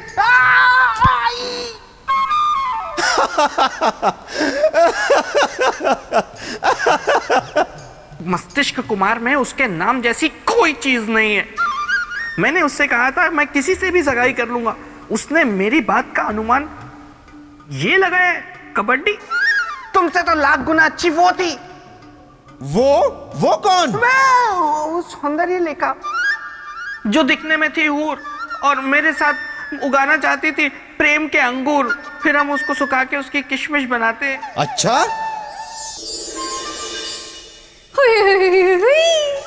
सौंदर्य लेखा तुम? हाँ मेरे बेताल, अब तो हो गई है हमारी सगाई, अब जल्द ही होगी मेरी विदाई। नहीं नहीं नहीं सौंदर्य लेखा, सगाई हुई नहीं है। मैंने सगाई करने के लिए हाँ की थी, सगाई नहीं की थी। मैं चूक के भागा था सिर्फ।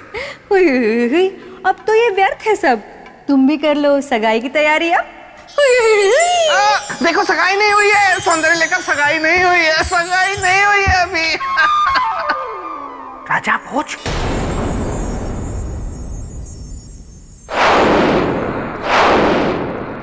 फिर क्या हुआ देवी? मैं जानने के लिए उत्सुक हूं। मार्तंड ने जब सम्राट की योग शक्ति का रौद्र रूप देखा तो उसके बाद विक्रमादित्य,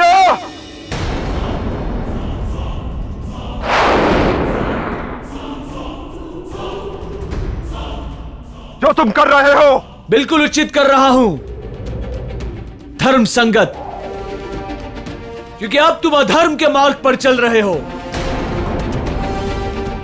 और हमने वचन एक धर्म के मार्ग पर चलने वाले को दिया था। मेरे मार्ग में बाधा उत्पन्न कर अधर्म करो तुम, और अधर्मी हो गया मैं। किसी भी स्त्री की इच्छा के विरुद्ध जाकर बल प्रयोग करना यह धर्म नहीं तो क्या है? विक्रमादित्य, तुम कहते कुछ और हो, करते कुछ और हो, और तुम्हारा ये सद्गुण तो मैंने स्वयंवर में ही देख लिया था, इसीलिए मैंने कड़ा रुख अपनाया, अन्यथा तो। ये तुम्हारा भ्रम है मित्र। यहां हमने जो कुछ भी किया वो हमारी वचन की रक्षा के लिए किया, और यहां हमारा योग शरीर जो कुछ भी कर रहा है वो धर्म की रक्षा के लिए कर रहा है।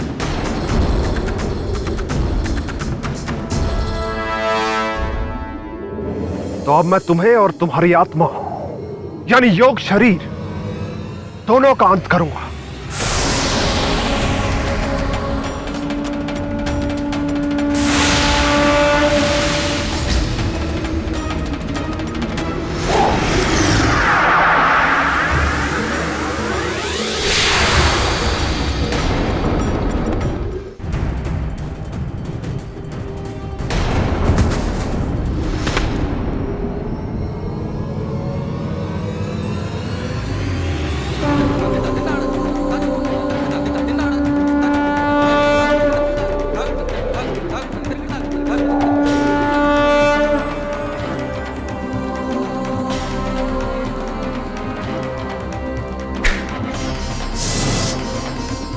विक्रमादित्य, याद रख, यदि तुम योग शक्ति में पारंगत हो तो मैं भी तंत्र शक्ति का उपासक हूं। मेरी भी तंत्र शक्ति तुमसे युद्ध करेगी। जय भैरव।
देवी, हम साथ में जी तो नहीं सके, मर तो सकते हैं, मर तो सकते हैं। चलिए हमारे साथ। नहीं नहीं, चलिए। छोड़िए हमारा हाथ।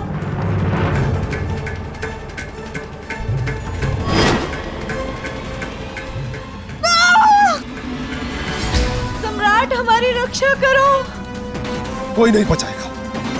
सम्राट, सम्राट। दुर्भाग्य देखिए, मिलन भी होने जा रहा है, वो भी मृत्यु के आंगन में।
आपके दो दो रूप सम्राट? राजकुमारी चित्रलेखा, आप जिस रूप को देखकर आश्चर्यचकित हो गई वो हमारा योग रूप था। योग रूप? मार्तंड को दिए गए वचन के अनुसार हम अपने वास्तविक शरीर से आपकी रक्षा नहीं कर पाते, इसलिए हमने योग शक्ति के द्वारा इस योग रूप की रचना की। हमारी रक्षा करके आपने तो हमें अपना ऋणी बना लिया। वक्रतुंड महाकाय सूर्यकोटि समप्रभा निर्विघ्नं कुर्वे देव सर्वकार्येषु सर्वदा। वक्रतुंड महाकाय सूर्यकोटि समप्रभा निर्विघ्नं कुर्वे देव सर्वकार्येषु सर्वदा।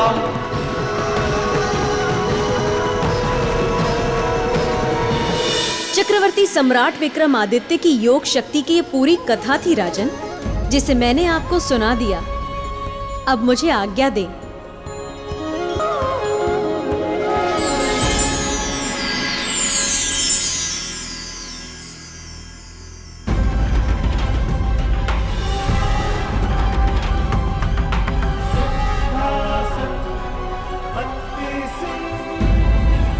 एक सीढ़ी, दो सीढ़ी, तीन सीढ़ी, सीढ़ी दर सीढ़ी चढ़ते जा रहे हैं राजा भोज। कद्दू में तीर नहीं बल्कि तीर में कद्दू मार रहे हैं। और मैं क्या कर रहा हूं मैं?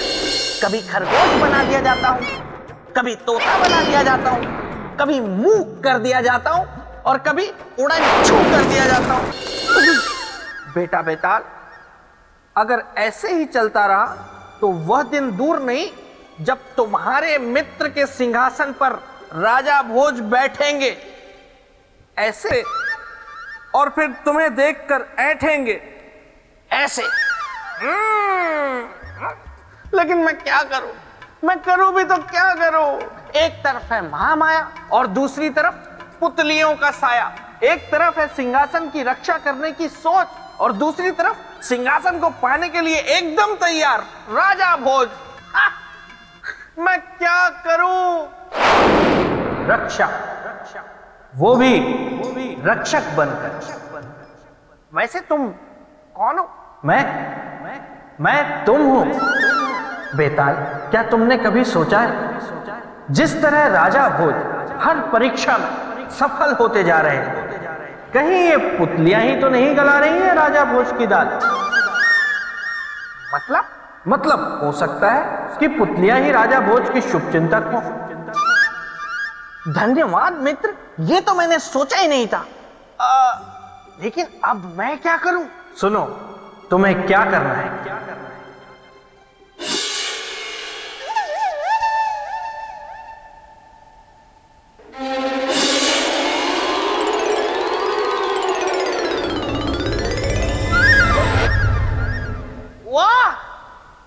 ये तो कमाल की युक्ति है। अब विफल हो जाएगी सबकी चाल, क्योंकि ब्रह्मदेव आपसे मिलने आ रहा है बेताल। आप सभी इस विषय पर विचार विमर्श कीजिए, उसके उपरांत हमें सूचित कीजिए कि आप सभी का क्या निर्णय है। ब्रह्मदेव की जय हो, ब्रह्मदेव की जय हो। देवतागण मेरा प्रणाम स्वीकार करें। बेताल, तुम यहाँ? ब्रह्मदेव, आपको तो पता है कि मेरे मित्र सम्राट विक्रमादित्य को इंद्रदेव ने जो सिंहासन दिया था उस पर बैठने की जुगत राजा भोज लगा रहे हैं। हाँ, मुझे इंद्रदेव ने सूचित किया था कि राजा भोज एक एक करके सभी परीक्षाओं में सफल हो रहे हैं। यही तो, वो सफल हो नहीं रहे, उन्हें सफल करवाया जा रहा है। यही तो मैं आपको बताने आया हूँ। उनकी रोटी सूखी है जिस पर घी पुतलियां चुपड़ रही हैं। बेताल, तुम पुतलियों पर संशय कर रहे हो या इंद्रदेव पर? नहीं ब्रह्मदेव, मैं कुछ नहीं कह रहा। मैं तो सिर्फ इतना कह रहा हूँ कि आपको तो पता है कि सम्राट विक्रमादित्य से मेरा कितना भावात्मक जुड़ाव रहा है और आपको हमारी मित्रता के बारे में भी ज्ञात है। तो ब्रह्मदेव, उनके सिंहासन की रक्षा का अधिकार मुझे ही मिलना चाहिए ना, और अगर किसी की परीक्षा लेनी है तो उसका अधिकार भी मुझे ही मिलना चाहिए, है ना? बेताल, ये संभव नहीं है। नहीं ब्रह्मदेव, ऐसा मत कहिए। आप जब तक मुझे ये अधिकार नहीं देंगे मैं यहां से जाने वाला नहीं हूं। आपको मेरी और विक्रमादित्य की मित्रता का वास्ता, यही है एक रास्ता। ठीक है बेताल, यदि यही तुम्हारा हट है तो आज से उस सिंहासन की रक्षा तुम करोगे। राजा भोज की परीक्षा भी तुम लोगे। तुम्हारे और राजा भोज के बीच में ना तो महामाया आएगी और ना ही कोई पुतली। किंतु स्मरण रहे, जब जब तुम पथ भ्रष्ट होगे तब तब तुम्हारे साथ कुछ ऐसा घटित होगा जो तुम सोच भी नहीं सकते। तैयार हो जाओ अपने नए दायित्व के लिए।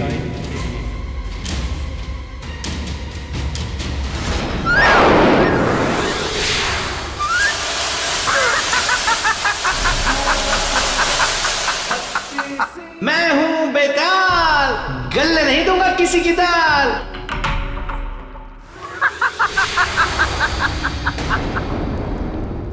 क्या हुआ राजा भोज, उड़ गए तोते? अब तक तो आपने अपनी बहुत दाल गला ली। दाल तो क्या, चावल भी गला ली, लेकिन अब नहीं, क्योंकि यहां से आपकी सारी परीक्षाएं लूंगा मैं, यानी बेताल। क्या श्रीमान बेताल, परीक्षा आप लेंगे तो फिर पुतलियां क्या करेंगी? अब ना तो पुतलियां आएंगी और ना देवी महामाया। अब सिर्फ आप हैं, मैं हूं और ये सिंहासन है। आप सिंहासन पे बैठे बिना मानेंगे नहीं और मैं आपको सिंहासन पर बैठने दूंगा नहीं। तो अब देखते हैं कि कौन है किस पर भारी और किसने बाजी मारी। ठीक है श्रीमान बेताल, मैं हर परीक्षा के लिए तैयार।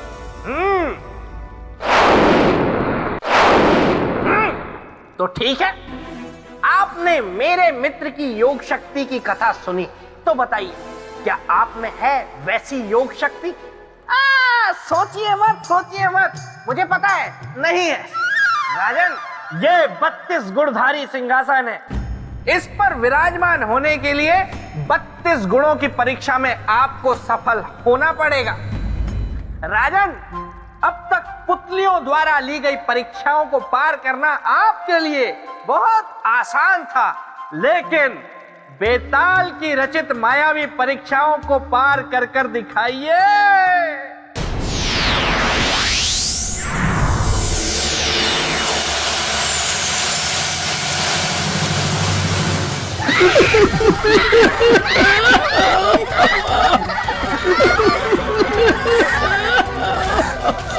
कोई है? कोई है? अजनबी, वहीं रुक जाओ, एक भी कदम आगे मत बढ़ाना। इधर आओ, आगे मत जाना। आप लोग यहाँ क्यों छुपे बैठे हैं? हमारे पीछे काल पड़ा हुआ है, इसीलिए। काल? ये क्या कह रहे हैं आप? हाँ, सच में। कौन है वो? कैसा है वो? बहुत भयानक, बहुत ही भयानक। वो हमेशा अपने पास गणासा रखता है, बिल्कुल परशुराम जैसा। बहुत शक्तिशाली है वो, चमत्कारी शक्तियां हैं उसके पास।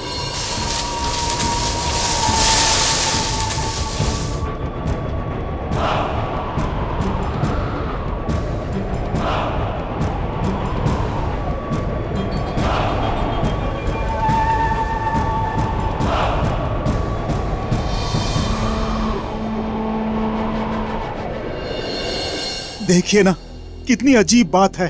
सर है पर चेहरा नहीं। शास्त्रों और पुराणों में ऐसे जीवों की चर्चा है। क्या? ये अतृप्त शक्तियां होती हैं, और ऐसी शक्तियां जब तक तृप्त नहीं होती किसी के बंधन में नहीं रहती। इससे पहले कि ये किसी भारी संकट का कारण बने, मुझे उसे रोकना होगा। बचाओ, बचाओ, बचाओ, बचाओ! अरे आप लोग भाग कर रहे हैं? अरे रुकिए तो!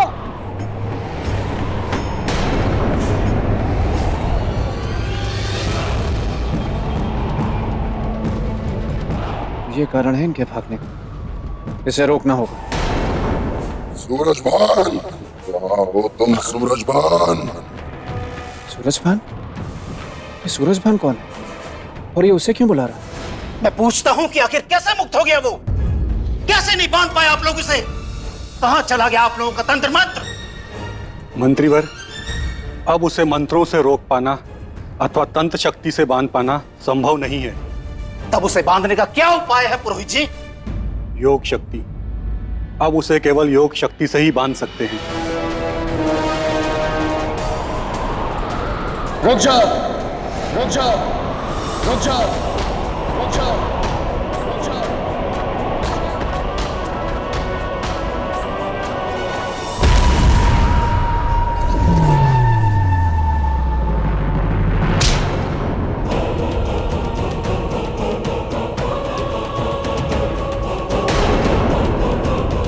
अजनबी, अजनबी, होश में आओ।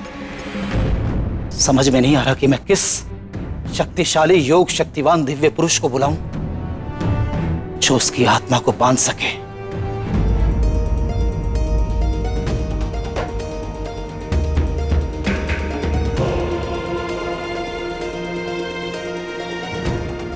ये सूरजभान कौन है?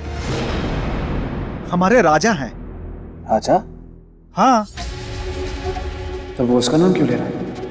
क्या संबंध है उन दोनों? ये जानने के लिए मुझे राजमहल जाना होगा।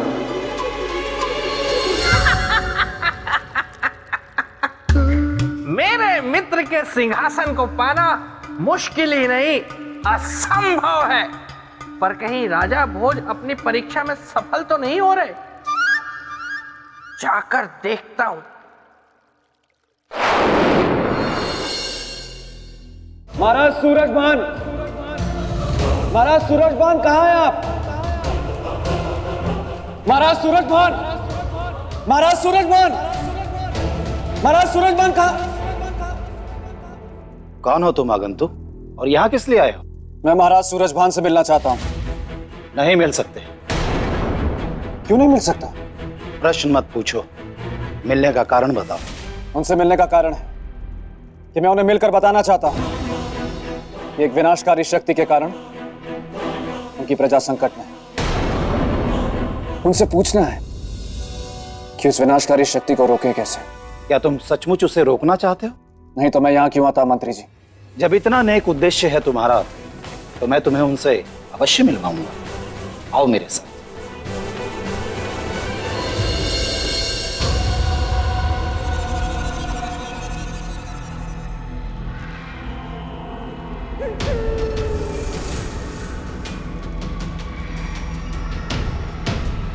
ये किसका शव है मंत्री जी?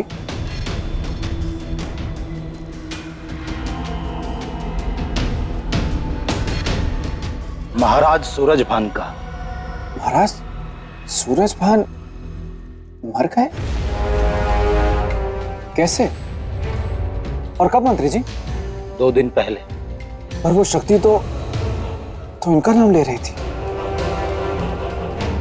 ऐसा क्यों मंत्री जी? बहुत गहरा संबंध है।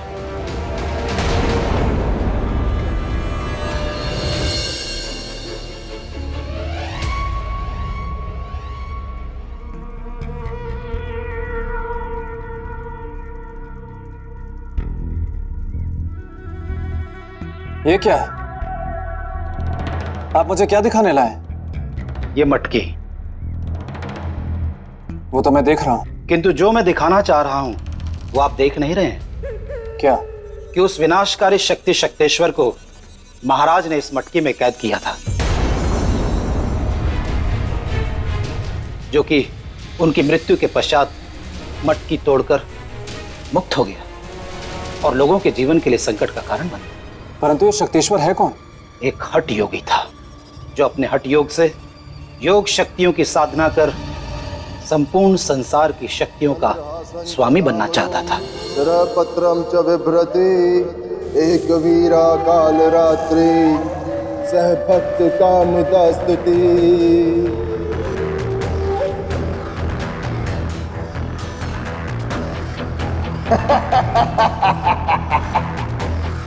अब मैं कुछ भी कर सकता हूँ। कुछ भी, क्योंकि अपने हठ योग से मैंने साध लिया है समय को। मैं सर्वशक्तिमान हूं, सर्वशक्तिमान शक्तेश्वर। नमन करो संसार, नमन करो अपने इस नए विधाता को, नमन करो। उसे अपनी शक्ति पर अभिमान हो गया, स्वयं को वो ईश्वर कहलाने लगा। और जब लोगों ने उसके इस संदेश को नकार दिया तो विचलित हो गया। उसने अपनी शक्तियों से लोगों का विनाश करना शुरू कर दिया। वैसे अगर आज मेरे मित्र विक्रमादित्य होते तो इस शक्तेश्वर को छठी का दूध याद दिला देते। वैसे ये मंत्री अच्छा है, और डराओ राजा भोज को ताकि ये दुम दबाकर भाग जाए। मरता क्या ना करता, लोगों ने विवश होकर उसे अपना ईश्वर मान लिया। एक मनुष्य को ईश्वर, यह तो अनर्थ था। और यहीं से दुर्भाग्य शुरू हो गया। लोगों के उसे ईश्वर मानते ही धर्म का नाश होना शुरू हो गया और अधर्म एवं पाप का विकास। राज्य की दुर्दशा देख दुखी महाराज एक दिन स्वयं शक्तेश्वर से मिलने पहुंचे। स्वामी शक्तेश्वर की जय हो, ओ बोलो शक्तेश्वर की जय हो। स्वामी शक्तेश्वर। स्वयं को ईश्वर समझने वाले, बंद करिए ढोंग।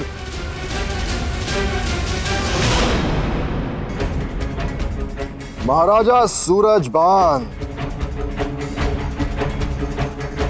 आप राजा होकर भी ये शिष्टाचार नहीं जानते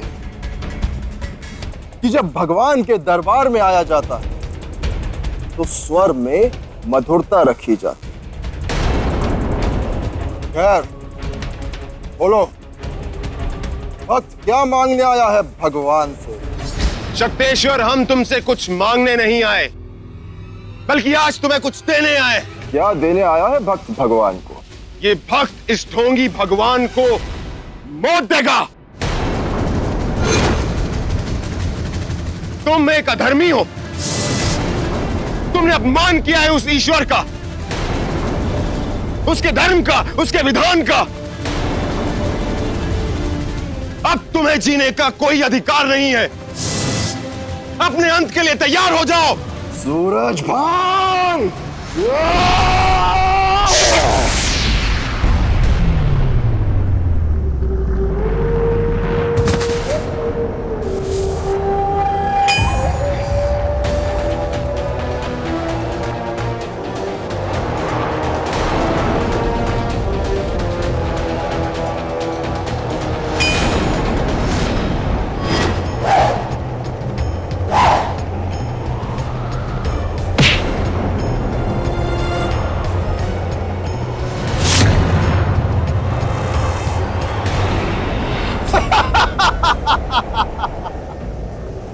भक्तजनों, आज तुम्हारे ईश्वर ने एक पापी का अंत कर दिया। कहाँ हो तुम लोग? अपने ईश्वर के सामने आओ।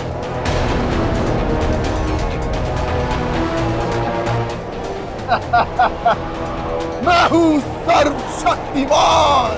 भगवान शक्तेश्वर की, भगवान शक्तेश्वर की, भगवान शक्तेश्वर की, भगवान शक्तेश्वर की, भगवान शक्तेश्वर की, भगवान शक्तेश्वर की, भगवान शक्तेश्वर की, भगवान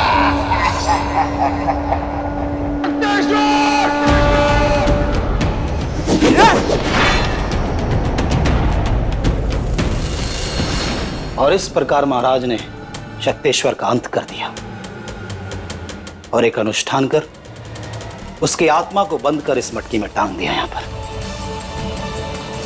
ताकि मरने वाले की आत्मा मुक्त रहकर लोगों का बुरा ना कर सके।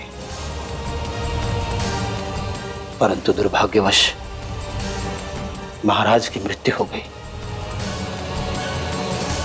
और वो दुष्ट शक्तेश्वर मटकी से फिर मुक्त हो गया। क्या ऐसी शक्ति को राजा भोज रोक पाएंगे? अच्छा ही है, ये मेरी परीक्षा में हो जाएंगे असफल और सिंहासन का भूत इनके सर से उतर जाएगा। तो मंत्री जी, अब उसे रोकने का केवल एक ही उपाय है। क्या आगंतुक? कि फिर से वही अनुष्ठान किया जाए जो महाराज सूरजभान ने किया था और उसे इस मटकी में बंद किया था। क्या बता सकते हैं कि महाराज ने कौन सा अनुष्ठान किया था? योग बंधन अनुष्ठान। योग बंधन अनुष्ठान। तो हम वही अनुष्ठान करेंगे। किंतु ये अनुष्ठान तो बहुत ही खतरनाक है। इसमें शक्तेश्वर तुम्हारी हत्या भी कर सकता है। अब आया ऊंट पहाड़ के नीचे। क्या राजा भोज इतना बड़ा खतरा उठाएंगे? ये मुंह और मसूर की दाल। यदि मेरी हत्या से प्रजा की भलाई होती है तो मुझे अपनी हत्या स्वीकार है। आप अनुष्ठान की तैयारी कीजिए।